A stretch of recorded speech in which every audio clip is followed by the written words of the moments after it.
ವೀಕ್ಷಕರೇ ನಮಸ್ಕಾರ. ನಾಡಿನ ಸಮಸ್ತ ಜನತೆಗೆ ದಸರಾ ಹಬ್ಬದ ಹಾರ್ದಿಕ ಶುಭಾಶಯಗಳು. ಈ ದಿನದ ನ್ಯೂಸ್ ಬುಲೆಟಿನ್ಗೆ ಸ್ವಾಗತ. ನಾನು ಅಕ್ಷತಾ ಕಟಗಾವಲ್.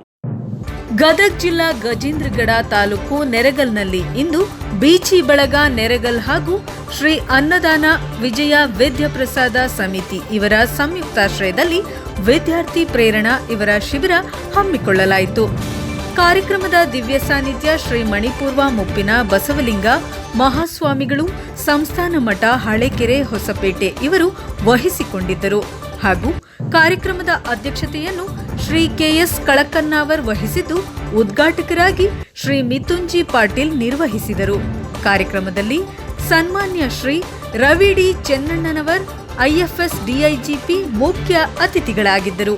ಕರ್ನಾಟಕ ರಾಜ್ಯ ಅಗ್ನಿಶಾಮಕ ಹಾಗೂ ತುರ್ತು ಸೇವೆಗಳ ಬೆಂಗಳೂರು ಇವರ ಉಪಸ್ಥಿತಿಯೊಂದಿಗೆ ರವೀಂದ್ರನಾಥ್ ದೊಡ್ಡಮೇಟಿರವರ ಈ ಒಂದು ಕಾರ್ಯಕ್ರಮದಲ್ಲಿ ಬೀಚಿ ಬಳಗ ವತಿಯಿಂದ ವಿದ್ಯಾರ್ಥಿ ಪ್ರೇರಣಾ ಶಿಬಿರ ಕಾರ್ಯಕ್ರಮದ ಕುರಿತು ಸನ್ಮಾನ್ಯ ಶ್ರೀ ರವಿ ಡಿ ಚೆನ್ನಣ್ಣನವರ್ ಮಾತನಾಡಿ, ವಿದ್ಯಾರ್ಥಿಗಳಿಗೆ ಬದುಕಿನಲ್ಲಿ ಬಡತನ, ಸಿರಿತನ ಇರಬಹುದು.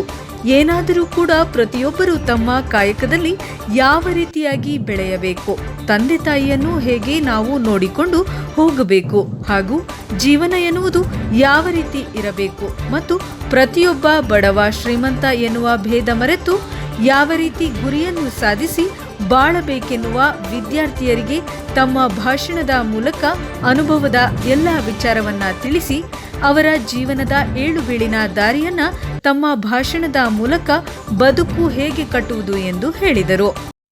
ವರದಿ ಶಿವಸಂಗಯ್ಯ, ಶಾಂತಯ್ಯನ ಮಠ, ಗದಗ್. ಹಾಗಾಗಿ ಯಾರ್ಯಾರು ಅದಿರಿ ಸರ್, ನಾನು PSI ಆಗ್ಬೇಕು, ಎಂತ PSI ಆಗ್ಬೇಕು ಅನ್ಕೊಂಡಿದ್ದೀನಿ ಅಂದ್ರೆ ಸರ್, ಯಾರು ಬಡವರು ಬರ್ತಾರೆ ಅವ್ರಿಗೆಲ್ಲ ಸಹಾಯ ಮಾಡ್ಬೇಕು ಅನ್ಕೊಂಡಿದ್ದೀನಿ ಸರ್. ಒಂದೇ ಅಕ್ರಮ ಚಟುವಟಿಕೆಗಳನ್ನ ನಾನು ಅವಕಾಶ ಕೊಡಲ್ಲ ಸರ್, ಅಂತ PSI ಆಗ್ತೀನಿ ಸರ್. ಹಳ್ಳಿಗಳಿಗೆ ಹೋಗ್ತೀನಿ ಸರ್, ಎಲ್ಲಾ ಕಾನೂನುಗಳನ್ನ ಎಕ್ಸ್ಪ್ಲೈನ್ ಮಾಡ್ತೀನಿ ಸರ್. ಬೆಳಗ್ಗೆಯಿಂದ ರಾತ್ರಿವರೆಗೂ ಠಾಣೆಯಲ್ಲೇ ಕೂರ್ತೀನಿ ಸರ್. ಹೆಂಡತಿ ಮಕ್ಕಳು ಬಿಟ್ಟಾದ್ರೂ ಜನರನ್ನು ಕಾಯ್ತೀನಿ ಸರ್. ಪೊಲೀಸ್ ಇಲಾಖೆಗೆ ಅನ್ವರ್ತಕ ನಾಮ ಹಾಕ್ತೀನಿ ಸರ್. ಪೊಲೀಸರಂದ್ರೆ ಭಯ ಅಲ್ಲ, ಭರವಸೆ ಅನ್ನೋದನ್ನ ಪ್ರೂವ್ ಮಾಡ್ತೀನಿ. ಅನ್ನ ಹುಡುಗರು ಯಾರ್ಯಾರಿದ್ರಿ ಅವ್ರಿಗೆಲ್ಲ ಟ್ರೈನಿಂಗ್ ಕೊಡ್ತೀನಿ.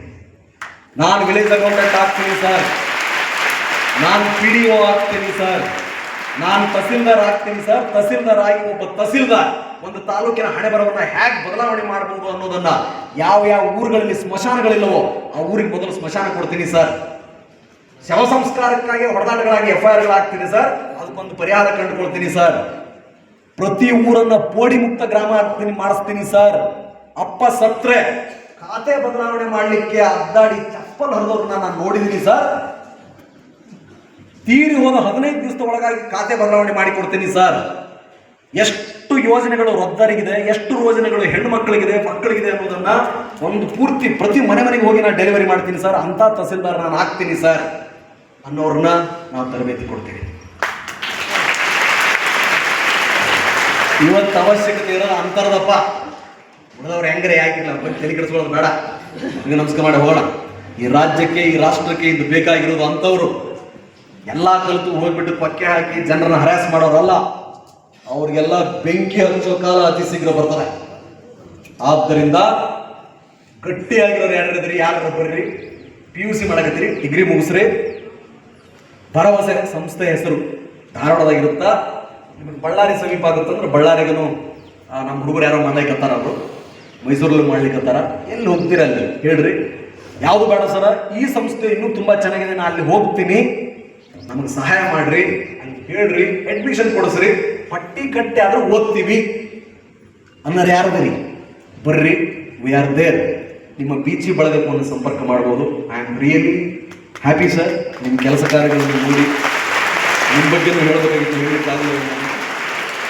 ಅವರೆಲ್ಲ ಬೀಚಿ ಬಳಗ ಪರಮ ಪೂಜ್ಯರು, ನಮ್ಮ ಊರಲ್ಲಿರೋ ಈ ಹಿರಿಯರೆಲ್ಲ ಅಳಿವಿನಂಚಿನಲ್ಲಿರುವ ಸಂತತಿಗಳು ಇವೆಲ್ಲ. ಐ ರಿಪೀಟ್ ಇಟ್, ಇಂಥ ವ್ಯಕ್ತಿಗಳೆಲ್ಲ ಅಳಿವಿನಂಚಿನಲ್ಲಿರುವ ಸಂತತಿಗಳು. ಎಂಡೇಂಜರ್ಡ್ ಸ್ಪೀಸೀಸ್ ಅಂತ ಯಾರು ಕರಿತೀರಿ ನೀವು? ಇನ್ನು ಮುಗೀತು, ಈ ತಳಿ ಹೋಗ್ತದ, ಇನ್ನು ಇಂಥವು ಸಿಗಲ್ಲ. ಇದ ಹಳೆ ತಿಂಗಳು ಉಪಯೋಗಕ್ಕೆ ಕೊಡ್ರವ್ರನ್ನೆಲ್ಲ. ಪುಸ್ತಕ ತಲೆ ಮೇಲೆ ಇಟ್ಕೊಂಡು ಬೀಚಿ ಸಾಹಿತ್ಯನ ಮನೆಗೆ ಹೋಗಿ ಹೇಳೋರು ಯಾರದಾರ್ರಿ? ಪುಸ್ತಕ ಹೇಳೋರು. ಪುಸ್ತಕ ಅಂದ್ರೆ ದುಡ್ಡು ಓಡ್ತಾರೆ ಎಲ್ಲರೂ. ಆ ಸಂಸ್ಕೃತಿಯನ್ನು ಬೆಳೆಸ್ತಿದ್ದಾರೆ. ಬೀಚಿ ಬಳಗಕ್ಕೆ ಸಂಪರ್ಕ ಮಾಡಿ ಬೀಚಿ ಬಳಗ 1000 ಜನ ಕಳಿಸಿದ್ರು. 1000 ಜನರನ್ನು ನಾವು ಟ್ರೈನಿಂಗ್ ಮಾಡ್ತೀವಿ ಸರ್. ಅಷ್ಟೇ, ಇದು ನಮ್ಮ ಕಸುಬು, ಇದು ನನ್ನ ಕಸುಬು. ಇದನ್ನ ಬಿಟ್ಟು ಏನು ಗೊತ್ತಿಲ್ಲ ನನಗೆ. ಹೋಗೋದು ಪ್ರತಿ ಊರಿಗೂ, ಪ್ರತಿ ಹಳ್ಳಿಗೂ, ಪ್ರತಿ ಹುಡುಗನಿಗೂ ಹೇಳೋದು, ನೀನು ನನ್ನಂತೆ ಬದುಕಬಲ್ಲೆ, ನೀನು ಈ ರಾಜ್ಯದ ಆಸ್ತಿಯಾಗಬಲ್ಲೆ, ರಾಷ್ಟ್ರದ ಆಸ್ತಿಯಾಗಬಲ್ಲೆ, ನಾಯಕನಾಗಬಲ್ಲೆ. ಒಬ್ಬ ನಾಯಕ ಇನ್ನೊಬ್ಬ ನಾಯಕನನ್ನೇ ಸೃಷ್ಟಿಸುತ್ತಾನೆ, ಹಿಂಬಾಲಕನನ್ನಲ್ಲ. ಹಿಂಬಾಲಕನನ್ನ ಬಯಸುವನು ನಾಯಕನಲ್ಲ. ಇದೇ ಬದುಕು ಎಷ್ಟು ಬದುಕಿಗೆ ಮುಖ್ಯ ಅಲ್ಲ. 28, 20, 32 ವಯಸ್ಸು ಬರೀ ಅಷ್ಟು ಬದುಕಿದ ಎಷ್ಟೋ ವ್ಯಕ್ತಿಗಳು ಅದ್ಭುತವಾದ ಕೆಲಸ ಮಾಡಿದ್ದಾರೆ. ನೀವು ಬದುಕಿ ಅಂತ ಹೇಳೋದೇ ನನ್ನ ಕೆಲಸ. ಶುಭವಾಗಲಿ, ಒಳ್ಳೇದಾಗಲಿ. Wish you all the best. I will come one more time and have more discussions. Thank you so much. ಸಾನ್ನಿಧ್ಯವನ್ನು ವಹಿಸಿದಂತ ಶ್ರೀಮನ್ ನಿರಂಜನ ಪ್ರಣವ ಸ್ವರೂಪಿ ಮುಂದಿನ ಬಸವಲಿಂಗ ಮಹಾಸ್ವಾಮಿಗಳ ಪೂಜ್ಯರ ಪಾದಾರದಲ್ಲಿ ಕಳ್ಕನೋರ್ ಸರ್ ಅವರವರೇ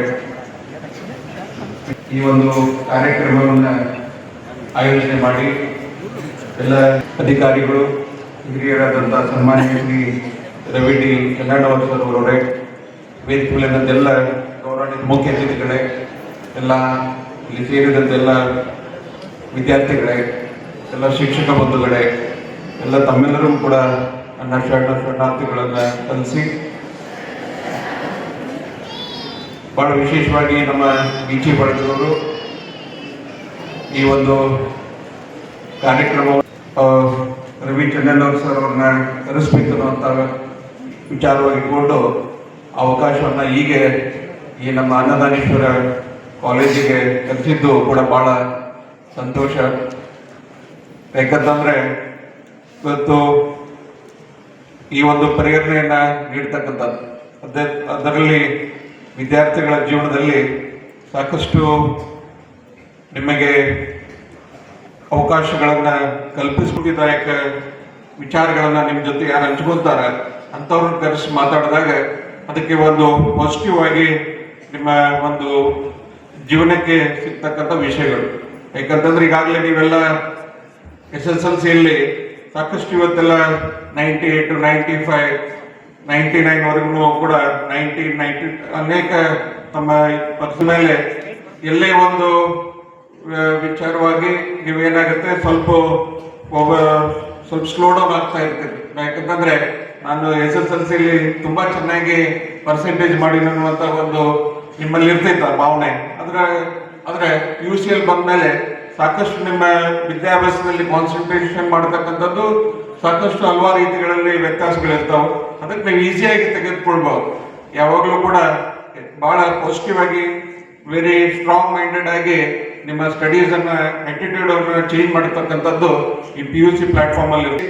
ಇವತ್ತು ಅವರ ವಿಷಯಗಳನ್ನ ನಾವೆಲ್ಲ ತಿಳ್ಕೊಂಡು ಇನ್ನೂ ನಿಮ್ಮ ಬದುಕಿನಲ್ಲಿ ತಮ್ಮ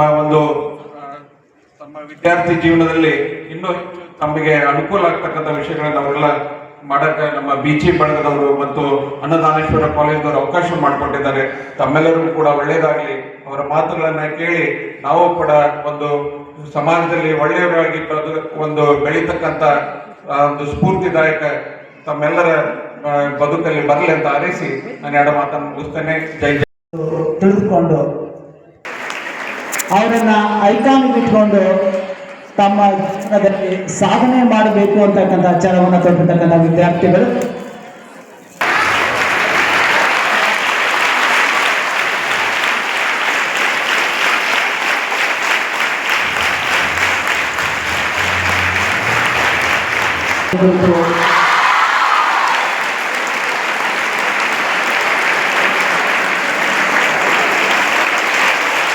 ವಿದ್ಯಾರ್ಥಿಗಳಿಗೆ ಹಾಗೂ ಶ್ರೀ ಅನ್ನದಾನ ವಿಜಯ ವಿದ್ಯಾ ಪ್ರಸಾರಕ ಸಮಿತಿ ನರೇಗಲ್ ಇವರುಗಳ ಸಂಯುಕ್ತ ಆಶ್ರಯದಲ್ಲಿ ಇವತ್ತಿನ ಈ ಕಾರ್ಯಕ್ರಮದ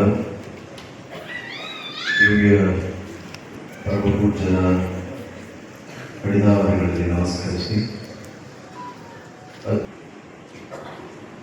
ಅಕ್ಷರ ಬ್ರಹ್ಮ ಹಾಸ್ಯ ಬ್ರಹ್ಮ ಬೀಚಿರವರ ಸಾಹಿತ್ಯದ ಮೂಲಕ ಜನಸಾಮಾನ್ಯರ ಬದುಕು ಕಳ್ಕೊಂಡವರವರೇ. ಉದ್ಘಾಟಕರಾಗಿ ವೇದಿಕೆ ಮೇಲೆ ಆಸೀನರಾಗಿರುವ ಯುವ ಧುರೀಣರು, ಹಿರಿಯರೂ ಆದ ಆಸೀನರಾಗಿರುವಂತಹ ಎಲ್ಲ ಪರಮ ಪೂಜ್ಯ ಸ್ವಾಮೀಜಿಯವರ ಅಡಿದಾವರೆಗಳಿಗೆ ನಮಸ್ಕರಿಸಿ, ವೇದಿಕೆ ಮೇಲೆ ಆಸೀನರಾಗಿರುವಂತಹ ಈ ಸಂಸ್ಥೆಯ ಎಲ್ಲ ಹಂತದ ಪದಾಧಿಕಾರಿ ವೃಂದದವರೇ, ನಡೆದಿರುವಂತಹ ವಿದ್ಯಾರ್ಥಿ ಮಿತ್ರರೇ, ಸಮಯದ ಅಭಾವದಿಂದ ಸಾಹೇಬ್ರ ಪರಿಚಯವನ್ನ ಒಂದೇ ಲೈನ್ ನಲ್ಲಿ ಮುಗಿಸುವಂತ ಸಾಹೇಬ್ ಹೇಳಿದ್ದಾರೆ. ಮುಗಿದೋಗಿ ಸಾಹೇಬ್ ಹೇಳ್ಯಾರ ಅಂದ್ರೆ ಮುಗಿಸ್ಬಿಡೋಣ. ಈಗಾಗಲೇ ನಮ್ಮ ಕುಲಕರ್ಣಿ ಸರ್ ಹೇಳಿದ್ದಾರೆ, ಆದ್ರೂ ಕೂಡ 1 ನಿಮಿಷದಲ್ಲಿ ಹೇಳ್ತೇನೆ. ಸಾಹೇಬ್ರು 23/7/1985 ನಿಲ್ಗುಂದದಲ್ಲಿ ರತ್ನಮ್ಮ ದ್ಯಾಮಪ್ಪ ಅನ್ನುವಂತಹ ದಂಪತಿಗಳ ಉದರದಲ್ಲಿ ಜನ್ಮವನ್ನ ತಾಳ್ತಾರೆ. ಬಹುಶಃ ಭಗವಂತ ಈ ನಾಡಿನಲ್ಲಿ ಹಳ್ಳಿಯ ಮಕ್ಕಳು ಕೂಡ ದಿಲ್ಲಿಯಲ್ಲಿ ಸೌಂಡ್ ಮಾಡಬಹುದು ಅನ್ನೋ ಸದಾಶಯದೊಂದಿಗೆನೆ ಬಹುಶಃ ಜನ್ಮವನ್ನ ತಾಳ್ತೋ ಏನೋ ಅನ್ನುವಂಥದ್ದು ನನಗನ್ನಿಸ್ತಾ ಇದೆ. ಯಾಕಂತ ಹೇಳಿದ್ರೆ, ಹಾರಾಡೋ ವಯಸ್ಸಲ್ಲಿ, ಆಟ ಆಡೋ ವಯಸ್ಸಲ್ಲಿ ಈ ಮನುಷ್ಯ ರವಿ ಸಾಹೇಬರು ಎಂತ ಕೆಲಸ ಮಾಡ್ತಾ ಇದ್ರು ಅಂತ ಹೇಳಿದ್ರೆ ಕಣ್ಣಾರೆ ಕಂಡಿದ್ದೇನೆ. ಬಹುಶಃ ಯಾವ ತಂದೆ ತಾಯಿಗಳಿಗೂ ಕೂಡ ಭಾರ ಆಗದೆ ತನ್ನ ಶಿಕ್ಷಣದ ವೆಚ್ಚವನ್ನ ಭರಿಸೋದ್ರೊಟ್ಟಿಗೆ ಮನೆಗೂ ಕೂಡ 600 ರೂಪಾಯಿಗಳನ್ನ ಪ್ರತಿ ತಿಂಗಳ ಕಳಿಸ್ಕೊಡ್ತಾ ಇದ್ರು. PUC ಯಲ್ಲಿ ಬಹಳ ಧೀಮಂತ ವ್ಯಕ್ತಿತ್ವ. PUC SLC ವರೆಗೂ ಎಲ್ಲ ಆಗಿದೆ ಅಂತ ಹೇಳಿ ಕುಲಕರ್ಣಿ ಸರ್ ಹೇಳಿದ್ದಾರೆ. PUC ಯನ್ನ HCS ಪದವಿ ಪೂರ್ವ ಮಹಾವಿದ್ಯಾಲಯದಲ್ಲಿ ಪಡ್ಕೊಂಡು ಈ ಜಿಲ್ಲೆಗೆನೆ ಆ ಇನ್ಸ್ಟಿಟ್ಯೂಟ್ಗೆನೆ ಪ್ರಥಮ ರ್ಯಾಂಕ್ ನೊಂದಿಗೆ ಪಾಸ್ ಆಗ್ತಾರ. ಓದಿದ್ದು ನೆನಪಿರ್ಲಿ, ಸಾಯಂಕಾಲ 6ರಿಂದ 12ವರೆಗೂ ಬಾರ್ನಲ್ಲಿ ಕೆಲಸ. 12 ನಂತರ ಹಾಸ್ಟೆಲ್ ಅಲ್ಲಿ ಕಾಯ್ತಾ ಇದ್ವಿ. ನಾನು ಸೈನ್ಸ್ ವಿಂಗ್ ಅಲ್ಲಿ ಇದ್ದೆ, ಕಾಯ್ತಾ ಇದ್ವಿ ಸಾಹೇಬರಿಗೆ. 12 ನಂತರ ಬಂದ ಮೇಲೆ ರಾತ್ರಿ 2-3 ಗಂಟೆವರೆಗೂ ಓದ್ಕೊಂಡು ಮಲ್ಕೊಳ್ತಾ ಇದ್ರು. ಓದಿದ್ ಮಾತ್ರ ಬಹಳ ಕಡಿಮೆ, ಆದ್ರೂ ಕೂಡ ಪ್ರಥಮ ರ್ಯಾಂಕ್ ನಲ್ಲಿ ಪಾಸ್. ಅವತ್ತು ನೆನಪಿದೆ ಸ್ನೇಹಿತರೆ, ನಾನು ಸೈನ್ಸ್ ಅಲ್ಲಿ 70% ಮಾಡಿದ್ದೆ, ಸಾಹೇಬ್ರು 89 ಮಾಡಿದ್ರು. ಏನ್ ಮಾಡ್ತಿ TCH ಮಾಡಿ ಒಂದ್ ಒಳ್ಳೆ ಹುಡುಗಿ ಮಾಡ್ಕೊಂಡಿ ಅಂದ್ರ ನಿನಗೆ ಕಾಸ್ಟ್ಯೂಮ್ಸ್ ಕೊಡ್ಸಕ್ಕಾಗೋದಿಲ್ಲ, ಟೀಚರ್ ಆಗಿ ಏನ್ ಮಾಡ್ತಿ, ಬಾ ಜಾಣ ಅದೀನಿ, ಧಾರವಾಡಕ್ಕೆ ಹೋಗೋಣ ಅಂತ ಹೇಳಿ ಎಂತ ಆಲೋಚನೆ ಇತ್ತು ಸಾಹೇಬ್ರಿಗೆ ಅಂತ ಹೇಳಿದ್ರ ಬಹುಶಃ ಅವ್ರ ಮಾತುಗಳನ್ನ ಕೇಳ್ತೀರಿ. ಈಗ ಆದ್ರೂ ಕೂಡ ಹೇಳಲೇಬೇಕಾಗುತ್ತೆ ನಾವು. ಇವತ್ತು ಸೋಷಿಯಲ್ ಮಾಧ್ಯಮದಲ್ಲಿ ಮೀಡಿಯಾ ಇಡೀ ವ್ಯವಸ್ಥೆಯನ್ನ ಅಲ್ಲೋಲ ಕಲ್ಲೋಲ ಮಾಡ್ತಾ ಇದೆ. ನೀವೆಲ್ಲ ಪ್ರಾಮಾಣಿಕವಾಗಿ ಸರಿ ತಪ್ಪುಗಳನ್ನ ಗುರುತಿಸುವಂತವರು ನಾವು ಆಗ್ಬೇಕು ಮುಂದಿನ ಪೀಳಿಗೆ. ಹಾಗಾಗಿ ತಮ್ಮ ಪದವಿಯನ್ನ ಧಾರವಾಡದಲ್ಲಿ ಮುಗಿಸ್ಕೊತಾರೆ, KCD ಕಾಲೇಜ್ನಲ್ಲಿ ಮುಗಿಸ್ಕೊಂಡು MA ಇನ್ ಇಂಗ್ಲಿಷ್ ಅನ್ನ ಬೆಂಗಳೂರಿನ ಯೂನಿವರ್ಸಿಟಿಯಲ್ಲಿ ಅರ್ಧಕ್ಕೆ ಬಿಟ್ಟು 2008-09 ಈ ದೇಶದ ಅತ್ಯಂತ ಕಠಿಣ ಪರೀಕ್ಷೆಯನ್ನ, ವಿಶ್ವದಲ್ಲಿ 2ನೇ ಅತಿ ಕಠಿಣ ಪರೀಕ್ಷೆಯನ್ನ ಪ್ರಥಮ ಪ್ರಯತ್ನದಲ್ಲೇ ಕನ್ನಡ ಮಾಧ್ಯಮದಲ್ಲಿ ಓದಿದ ಹುಡುಗ, ಅದು ನಮ್ಮ ಗದಗಿನ ಮಣ್ಣಿನ ಹುಡುಗ, ಮೊದಲ ಪ್ರಯತ್ನದಲ್ಲೇ ತನ್ನ 23-24ನೇ ವಯಸ್ಸಿನಲ್ಲಿ ಪಾಸ್ ಮಾಡ್ತಾರೆ. ಅಷ್ಟಾಯ್ತ್ರಿ. ಅಷ್ಟಾದ್ಮೇಲೆ ಫೀಲ್ಡ್ ಬರ್ಬೇಕಲ್ಲ, ಇಲ್ಲೇ ಇರೋದ್ರಿ. ಈ ರಾಜ್ಯದಲ್ಲಿ 200ಕ್ಕಿಂತ ಹೆಚ್ಚು IPS ಆಫೀಸರ್ ಇದ್ದಾರೆ. ಅವರೆಲ್ಲ ಏನ್ ಮಾಡಿದ್ದಾರೆ, ರವಿಗೂ ಅವ್ರಿಗೂ ಏನ್ ವ್ಯತ್ಯಾಸ ಅಂತ ಹೇಳಿದ್ರ, ಸೇವೆ ಮಾಡಿದ ಸ್ಥಳಗಳಲ್ಲ, ಅದು ಗುಲ್ಬರ್ಗ ಇರಲಿ, ಬೆಳಗಾವಿ ಇರಲಿ, ದಾವಣಗೆರೆ ಇರಲಿ, ಹಾಸನ ಇರಲಿ, ಶಿವಮೊಗ್ಗ ಇರಲಿ, ಮೈಸೂರು ಇರಲಿ, ಬೆಂಗಳೂರು ವೆಸ್ಟ್ ಇರಲಿ, ಟಿಯೋನೆಕ್ಸ್ ಇರಲಿ, present fire and emergency service ನ DIGP ಆಗಿರ್ಲಿ, ಹೋದ ಸ್ಥಳಗಳಲ್ಲೆಲ್ಲ ನಿಮಗೆ ನೆನಪಿರಲಿ ಸ್ನೇಹಿತರೆ, ಪೊಲೀಸ್ ಅಂದ್ರೆ ಭಯ ಅಲ್ಲ, ಅದೊಂದು ಭರವಸೆ ಅಂತ ಹೇಳಿ ಜನಸ್ನೇಹಿ ಪೊಲೀಸಿಂಗ್ ವ್ಯವಸ್ಥೆಯೊಂದಿಗೆ ನಮ್ಮೂರಲ್ಲೊಬ್ಬ ಸಾಧಕ, ಪೊಲೀಸ್ ಕ್ಯಾಂಟೀನ್, ಒನಕೆ ಓಬವ್ವ ಪಡೆ, ಜೊತೆಗೆ ಕ್ರೈಮ್ ಡಿಟೆಕ್ಷನ್ ನಲ್ಲೂ ಕೂಡ ಈ ರಾಜ್ಯದಲ್ಲಿ ಅತ್ಯಂತ ಶ್ರೇಷ್ಠ ಸಾಧನೆಯನ್ನ ಹೊಂದಿರತಕ್ಕಂಥದ್ದು ರವಿ ಸಾಹೇಬ್ರು ಅನ್ನೋದನ್ನ ತಾವೆಲ್ಲ ಅರ್ಥ ಮಾಡ್ಕೊಳ್ಬೇಕು. ಜೊತೆಗೆ ಬೆಂಗಳೂರಿನ ರೂರಲ್ ನಲ್ಲಿ ಸ್ಥಳದಲ್ಲಿಯೇ DL ಮಾಡಿಸ್ತಕ್ಕಂಥ ವ್ಯವಸ್ಥೆ, ಹೆಲ್ಮೆಟ್ ವಿತರಿಸ್ತಕ್ಕಂಥ ವ್ಯವಸ್ಥೆ, ಕೇಂದ್ರ ರಾಜ್ಯ ಸರ್ಕಾರಗಳ ಯೋಜನೆಗಳನ್ನ ಮನೆ ಮನೆಗೂ ತಲುಪಿಸ್ತಕ್ಕಂಥ ವ್ಯವಸ್ಥೆ, ಜೊತೆಗೆ ಅದಷ್ಟೇ ಅಲ್ಲ, ಈ ರಾಜ್ಯದ ಮೂಲೆ ಮೂಲೆಗೂ ತಲುಪಿ ನನ್ನಂತ ನೂರಾರು ರವಿ ಚಂದ್ರನ್ ಅವರು ಹೊರಗಡೆ ಬರಬೇಕು ಅಂತ ಹೇಳಿ ರಾಜ್ಯದ ಮೂಲೆ ಮೂಲೆಗಳಿಗೂ ತೆರಳಿ ತನ್ನ ಕುಟುಂಬವನ್ನು ಲೆಕ್ಕಿಸದೆ ತನ್ನ ಕುಟುಂಬವನ್ನು ಲೆಕ್ಕಿಸದೆ ರಜೆಯ ಸಮಯದಲ್ಲಿ UPSC ಕಾರ್ಯಾಗಾರಗಳನ್ನ ಅರ್ಪಿಸಿ ಪ್ರೇರಣಾ ನುಡಿಗಳನ್ನಾಡಿರ್ತಕ್ಕಂಥವ್ರು ಇದೀಗ ನಿಮ್ಮನ್ನೆಲ್ಲ ಉದ್ದೇಶಿಸಿ ಈ ರಾಜ್ಯದ ಕರುನಾಡ ಸಿಂಗಂ ಭಾಷಣವನ್ನು ಮಾಡಲಿಕ್ಕೆ ಬರ್ತಾ ಇದ್ದಾರೆ. ಕಾಲು ಜಾರಿ ಕೃಷಿ ಹೊಂಡಕ್ಕೆ ಬಿದ್ದು ಕೊನಪಲ್ಲಿ ಗ್ರಾಮ ಪಂಚಾಯಿತಿ ಮಾಜಿ ಅಧ್ಯಕ್ಷೆ ಕದೀರಮ್ಮ ನಿಧನ. ಹೌದು, ಚಿಕ್ಕಬಳ್ಳಾಪುರ ಜಿಲ್ಲೆ ಚಿಂತಾಮಣಿ ತಾಲೂಕಿನ ಕೊನಪಲ್ಲಿ ಗ್ರಾಮದಲ್ಲಿ ಕೃಷಿ ಹೊಂಡಕ್ಕೆ ಬಿದ್ದು ಮಹಿಳೆಯೋರ್ವಳು ಸಾವನ್ನಪ್ಪಿರುವಂತಹ ಘಟನೆ ಶನಿವಾರ ಬೆಳಗ್ಗೆ ಸುಮಾರು 10 ಗಂಟೆಯ ಸಮಯದಲ್ಲಿ ನಡೆದಿದೆ.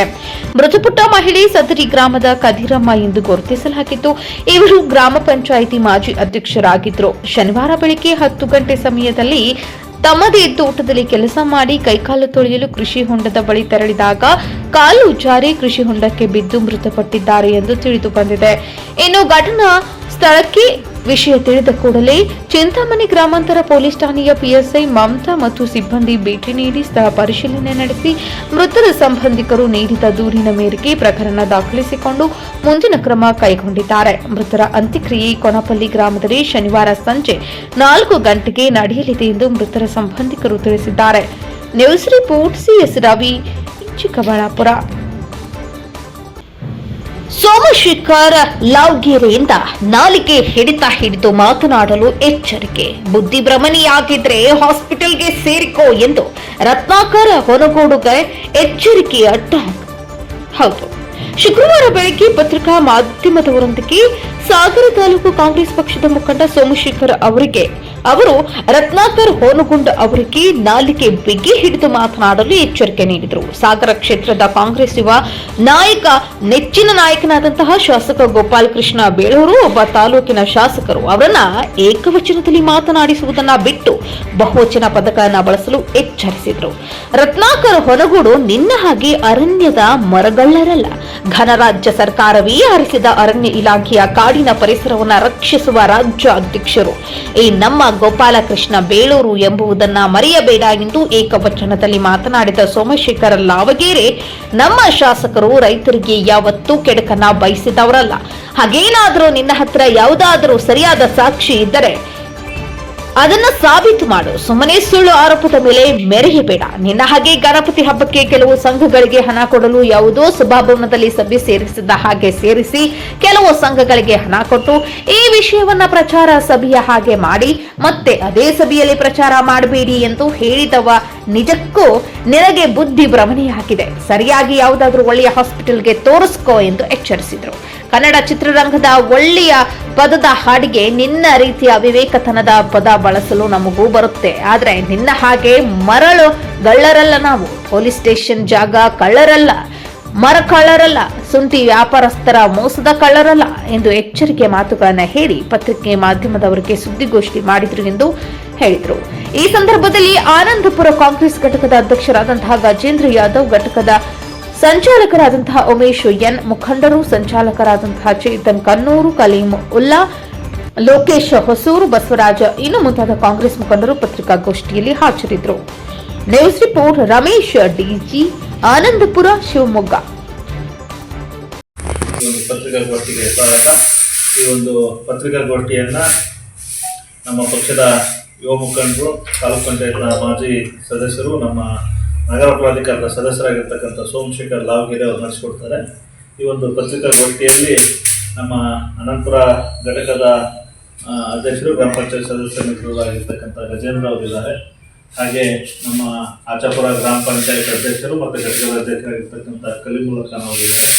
ಹಾಗೆ ಹೊಸೂರು ಘಟಕದ ಅಧ್ಯಕ್ಷರಾಗಿರ್ತಕ್ಕಂಥ ಲೋಕೇಶ್ ಗೋಪಾಳಿ ಅವರು ಕೂಡ ಇದ್ದಾರೆ. ಹಾಗೆ ನಮ್ಮ ಇನ್ನೋರ್ವ ಹಿರಿಯ ಮುಖಂಡರು ಆಚಾಪುರ ಗ್ರಾಮ ಪಂಚಾಯತ್ ಸದಸ್ಯರಾಗಿರ್ತಕ್ಕಂಥ ಬಸವರಾಜಣ್ಣ ಅವರಿದ್ದಾರೆ. ಹಾಗೆ ಇನ್ನೋರ್ವ ಆನಂದಪುರದ ಯುವ ಮುಖಂಡರಾಗಿರ್ತಕ್ಕಂಥ ಉಮೇಶ್ ಅವರಿದ್ದಾರೆ. ಹಾಗೆ ನಮ್ಮ ಗುಂಡು ಅವರು ಇದ್ದಾರೆ. ಹಾಗೆ ನಮ್ಮ ಹೊಸೂರು ಗ್ರಾಮ ಪಂಚಾಯತ್ನ ಉಪಾಧ್ಯಕ್ಷರು ಆಗಿರ್ತಕ್ಕಂಥ ನಮ್ಮ ಚೌಡಪ್ಪನವರು ವರ್ಧಾಮೂಲ ಅವರು ಕೂಡ ಈ ಒಂದು ಪತ್ರಿಕಾಗೋಷ್ಠಿಯಲ್ಲಿ ಹಾಜರಿದ್ದಾರೆ. ಈ ಒಂದು ಪತ್ರಿಕಾಗೋಷ್ಠಿಯನ್ನು ಆಸಿಫ್ ಅವರು, ನಮ್ಮ ಯುವ ಘಟಕದ ಮುಖಂಡರಾಗಿರ್ತಕ್ಕಂಥ ಆಸಿಫ್ ಅವರಿದ್ದಾರೆ. ಹಾಗೆ ಈ ಒಂದು ಪತ್ರಿಕಾಗೋಷ್ಠಿಯನ್ನು ನಡೆಸ್ಕೊಡ್ಬೇಕಂತೇಳಿ ಸೋಮಶೇಖರ್ ಅವರು ವಿನಂತಿಯನ್ನು ಮಾಡ್ತಿದ್ದಾರೆ. ಒಬ್ಬ ವ್ಯಕ್ತಿಯ ಮೇಲೆ 10ಕ್ಕೂ ಹೆಚ್ಚು ಮಂದಿಯಿಂದ ಹಲ್ಲೆ ನಡೆದಿರುವ ಘಟನೆ ಬೆಂಗಳೂರಿನ ಪರಪ್ಪನ ಅಗ್ರಹಾರ ಠಾಣಾ ವ್ಯಾಪ್ತಿಯ ರಾಯಸಂದ್ರ ಗ್ರಾಮದಲ್ಲಿ ನಡೆದಿದೆ. ಇನ್ನು ರಾಯಸಂದ್ರ ಗ್ರಾಮದ ವಾಸಿ ಮಹೇಶ್ ಹಲ್ಲೆಗೊಳಗಾದ ವ್ಯಕ್ತಿಯಾಗಿದ್ದು, ರಾಯಸಂದ್ರ ಗ್ರಾಮದ ಸರ್ವೆ ನಂಬರ್ 91ರ ಸ್ಥಳ ವಿವಾದ ವಿಷಯವಾಗಿ ಗಲಾಟೆ ನಡೆದಿದೆ. ಕೆಲ ದಿನಗಳ ಹಿಂದೆ ಈ ಹಲ್ಲೆ ನಡೆದಿದ್ದು ತಡವಾಗಿ ವಿಡಿಯೋ ಹೊರಬಂದಿದೆ. ಇನ್ನು ಮಹೇಶ್ ರವರ ತಾತನವರಿಗೆ ಮಂಜೂರಾಗಿದ್ದ 1.25 ಎಕರೆ ಸ್ಥಳಕ್ಕೆ ನಕಲಿ ದಾಖಲೆ ಸೃಷ್ಟಿಸಿ ಸ್ಥಳ ಸೀನಪ್ಪ ಹಾಗೂ ಕುಟುಂಬದವರು ಕಬಳಿಸುವ ಹುನ್ನಾರ ನಡೆಸುತ್ತಿದ್ದಾರೆ ಎಂಬ ಆರೋಪವೂ ಇದ್ದು, ದಾಖಲಾತಿಗಳನ್ನು ಇಟ್ಟುಕೊಂಡು ಈಗಾಗಲೇ 100ಕ್ಕೂ ಹೆಚ್ಚು ಸೈಟ್ ಮಾರಾಟ ಮಾಡಿರೋ ಆರೋಪ ಸಹ ಕೇಳಿಬಂದಿದೆ. ಈ ವಿಷಯವಾಗಿ ಈಗಾಗಲೇ ಸಬ್ ರಿಜಿಸ್ಟರ್ ಕಚೇರಿಯಿಂದ ಸೀನಪ್ಪ ಕುಟುಂಬದವರ ಮೇಲೆ ಎಫ್ಐಆರ್ ದಾಖಲಾಗಿದೆ. ಭೂ ಕಬಳಿಕೆ ನಿಷೇಧ ನ್ಯಾಯಾಲಯದಲ್ಲೂ ಕೂಡ ಆರೋಪಿಗಳ ವಿರುದ್ಧ ಪ್ರಕರಣ ಇದ್ದು, ಈಗ ಮಹೇಶ್ ಅವರ ಸ್ಥಳಕ್ಕೆ ಬಂದು ಇದು ನಮ್ಮ ಜಾಗ ಎಂದು ಕಿರಿಕ್ ಮಾಡುತ್ತಿದ್ದಾರೆ ಎಂಬ ಆರೋಪವಿದೆ. ಇನ್ನು ಇತ್ತೀಚೆಗಷ್ಟೇ ನ್ಯಾಯಾಲಯದಲ್ಲಿ ಮಹೇಶ್ ಪರವಾಗಿ ತೀರ್ಪು ಬಂದಿದ್ದು, ಆದರೂ ಸಹ ಮತ್ತೆ ಇದೇ ಸ್ಥಳದಲ್ಲಿ ಬಂದು ಮಹಿಳೆಯರು ಸೇರಿದಂತೆ ಹಲವು ಮಂದಿಯಿಂದ ಮಹೇಶ್ ಮೇಲೆ ಹಲ್ಲೆ ಮಾಡಿದ್ದಾರೆ. ಗಂಭೀರವಾಗಿ ಹಲ್ಲೆ ನಡೆಸಿರುವ ವಿಡಿಯೋ ಲಭ್ಯವಾಗಿದೆ.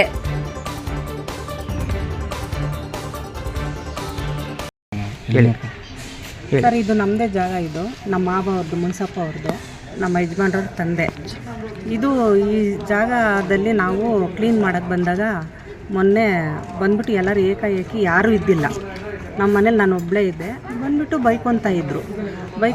ಏನು ಹಿಂಗೆ ಸೌಂಡ್ ಬರುತ್ತಲ್ಲ ಅಂತ ನಾನು ಬಂದೆ ಆಚೆ ಕಡೆ ನೋಡಿದಾಗ ಏಕಾಏಕಿ ಬಂದುಬಿಟ್ಟು ನನ್ನ ಮೇಲೆ ಹೆಂಗಸರೆಲ್ಲ ಒಂಥರ ಗಲೀಜು ಎಲ್ಲ ಮಾತು ಬೈದು ನನ್ನ ಇದೇ ಜಾಗದಲ್ಲೇ ಸರ್, ಇಲ್ಲೇ ಸರ್, ಇದೇ ಜಾಗದಲ್ಲೇ ಹಿಡ್ಕೊಂಡು ತಳ್ಳಿ ನನ್ನ ಇದು ಮಾಡಿದ್ರು. ಅದರಲ್ಲಿ ಬೇರೆ ನನಗೆ ಹುಷಾರಿಲ್ಲ, ಆಪ್ರೇಷನ್ ಆಗಿದೆ ನನಗೆ. ಆ ತಳ್ಳಿ ತಕ್ಷಣ ನನಗೊಂಥರ ಆಯಿತು. ನಾನು ಅವರಿಂದ ತಪ್ಪಿಸ್ಕೊಂಡು ಹೋಗೋಕೆ ಅವ್ರ ಮನೇಲಿರೋ ಗಣಸರು ಚಂದ್ರಪ್ಪ, ಮಂಜುನಾಥ್ ಅನ್ನೋರು ನನ್ನ ಅಡ್ಡ ಹಾಕಿದ ತಕ್ಷಣ ಮತ್ತೆ ಅವರು ಮಂಜುನಾಥ್ ಅವ್ರ ಅಮ್ಮನೂ ಅವ್ರ ಅತ್ತೆ ಬಂದ್ಬಿಟ್ಟು ನನ್ನ ಹಿಡ್ಕೊಂಡು ಕೈಯಲ್ಲೇ ಹಲ್ಲೆ ಮಾಡಿದ್ದಾರೆ ಸರ್. ಆವಾಗ ಆಸ್ಪತ್ರೆಯಲ್ಲಿ ನಾನು ಅಡ್ಮಿಟ್ ಆಗಿದೆ. ನನ್ನ ಮಗ ಬಂದ್ಬಿಟ್ಟ ಮೇಲೆ ಸಾಯಂಕಾಲ ಬಂದ. ನಾನು ಹೇಳ್ದೆ ಫೋನ್ ಮಾಡಿ ನಮ್ಮ ಯಜಮಾನ್ರಿಗೂ ನಮ್ಮ ಮಗನಿಗೆ. ಆಮೇಲೆ ನನ್ನ ಮಗ ಸಾಯಂಕಾಲ ಬಂದು ಅಡ್ಮಿಟ್ ಮಾಡಿ ಟೇಷನ್ ಕಂಪ್ಲೀಟ್ ಕೊಟ್ಟು ಇದು ಮಾಡ್ದೆ, ಇಟ್ಕೊಂಡು ಹೊಡ್ತಾರೆ. ಯಾರು ಎಷ್ಟು ಜನ ಬಂದಿದ್ರು ಅವರು? ಹೀಗೆ ಚಂದ್ರಪ್ಪ ಅನ್ನೋರು, ಮಂಜುನಾಥ್ ಅನ್ನೋರು, ಆಮೇಲೆ ರಾಜೇಶ್ ಅನ್ನೋರು, ಭರತ್ ಅನ್ನೋರು, ಸಂದೀಪ್ ಅನ್ನೋರು, ಅವರು ವಕೀಲರೇ. ಸಂದೀಪ್ ಅನ್ನೋರು ಏನು ಅವ್ರಿಗೇನು ದಯಾ ದಾಕ್ಷಿಣ್ಯ ಏನೂ ಇಲ್ಲ ಸರ್. ಅವ್ರಿಗೆ ಮನುಷ್ಯರಂತ ದಯಾ ದಾಕ್ಷಿಣ್ಯ ಅನ್ನೋದೇ ಇಲ್ಲ ಸರ್. ಈಗ ಇದು ನಿಮ್ಮದೇ ಸ್ಥಳನಾ? ಈಗ ಅವ್ರ ಸ್ಥಳ ಅಂತ ಹೇಳ್ತಿದಾರಲ್ಲ, ಅದು ಹೆಂಗೆ? ಅದು ಹೆಂಗಂತ ನಮ್ಗೆ ಗೊತ್ತಿಲ್ಲ ಸರ್. ಆಯ್ತು, ನಿಮ್ಮ ಹೆಸರು? ನಮ್ಮ ಹೆಸರು ಮುನ್ನಾಗಮ್ಮ ಅಂತ. ಪೋಡಿ ಆಗದೆ ಇರೋ ಕಾರಣ ಭೂಗಳರು ಏನಿದ್ದಾರೆ ಅದನ್ನು ಅವ್ರ ಸ್ವಾರ್ಥಕ್ಕೆ ಬಡ ಅಮಾಯಕ ಜನರಿಗೆ ನಿವೇಶನಗಳು ಮಾರ್ತಾ ಇದ್ದಾರೆ. ಆ ಜಾಗ ಈಗ ಯಾವುದೇ ಸದ್ಬಳಕೆಗೆ ಬಳಕೆ ಆಗ್ತಿಲ್ಲ. ಅದರಲ್ಲಿ ಕೆಲವರು ಗ್ರ್ಯಾಂಟ್ ಆಗದೆ ಇದ್ರೂ ಗ್ರ್ಯಾಂಟ್ ಆಗಿದೆ ಅಂತ ಹೇಳಿ ಸರ್ಕಾರಿ ಜಮೀನುಗಳನ್ನ ಮಾರೋದಲ್ದಿರ ಮಂಜೂರಿದಾರರು ಯಾರಿದ್ದಾರೆ ಅವ್ರ ಮೇಲೆ ಕೂಡ ಹೋಗ್ತಾ ಇದ್ದಾರೆ. ಅವ್ರ ಮೇಲೆ ಕೂಡ ಇದು ಪೋಡಿ ಆಗದೆ ಇರೋ ಕಾರಣ ಈ ಜಾಗ ನಮ್ಮ ಜಾಗ ಇದರಲ್ಲೂ ಬರುತ್ತೆ ಅಂತ ಹೇಳಿ ಮಾರ್ತಾ ಇದ್ದಾರೆ.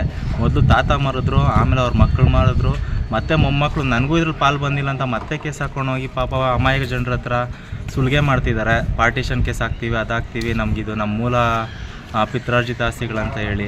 ಅದನ್ನು ಕೇಳೋಕ್ಕಂತ ಏನಾದರೂ ಹೋದರೆ ಅವ್ರ ಮನೇಲಿರೋಂಥ ಹೆಣ್ಮಕ್ಳನ್ನೆಲ್ಲ ಬಿಟ್ಟು ಅಮಾಯಕ ಜನಗಳ ಮೇಲೆ ಹಲ್ಲೆಗಳು ಮಾಡಿಸ್ತಾ ಇದ್ದಾರೆ. ಹೆಣ್ಮಕ್ಳು ಬರೋದ್ರಿಂದ ಯಾರೂ ಏನೂ ಮಾತಾಡೋದಕ್ಕಾಗಲ್ಲ, ಬೈಯೋದಕ್ಕಾಗಲ್ಲ. ಅವ್ರ ವಿರುದ್ಧ ಎಷ್ಟೇ FIRಗಳಾದ್ರೂ ಅವ್ರಿಗೆ ಭಯ ಇಲ್ಲ. ಅವ್ರ ಮನೆಯಲ್ಲೂ ಒಬ್ಬರು ವಕೀಲರಿದ್ದಾರೆ, ಅದಕ್ಕೋಸ್ಕರನೇ ಆ ವಕೀಲರನ್ನು ಇಟ್ಕೊಂಡಿದ್ದಾರೆ. ಏನಾದರೂ ಆಯಿತಾ ಇಮಿಡಿಯೇಟಾಗಿ ಬೇಲು ಹೈಕೋರ್ಟಲ್ಲಿ ಕ್ವಾಶ್ಗಳನ್ನ ಮಾಡ್ಕೊಡೋದಕ್ಕೆ ಹೈಕೋರ್ಟಲ್ಲಿ ಸ್ಟೇ ಮುಖಾಂತರ ಅವ್ರ FIRಗಳನ್ನ ಸ್ಟೇ ಮಾಡೋದನ್ನ ಗಮನಿಸ್ತಾ ಇದ್ದೀವಿ. ನಮಗೆ ಮೂಲ ಮಂಜೂರಾತಿ ಆಗಿರೋದು 91 ಸರ್ವೆ ನಂಬರಲ್ಲಿ 1 ಎಕರೆ 15 ಗುಂಟೆ. ಅದರಲ್ಲಿ ಮತ್ತೆ ಅದನ್ನು 91/P29 ಅಂತ ಮಾಡಿದ್ರು. ಮುನ್ಸಪ್ಪ ಬಿನ್ ಶಾರಪ್ಪ ಅನ್ನೋ ನಮ್ಮ ತಾತನವ್ರಿಗೆ 1 ಎಕರೆ 15 ಗುಂಟೆ ಗ್ರ್ಯಾಂಟ್ ಆಗಿತ್ತು.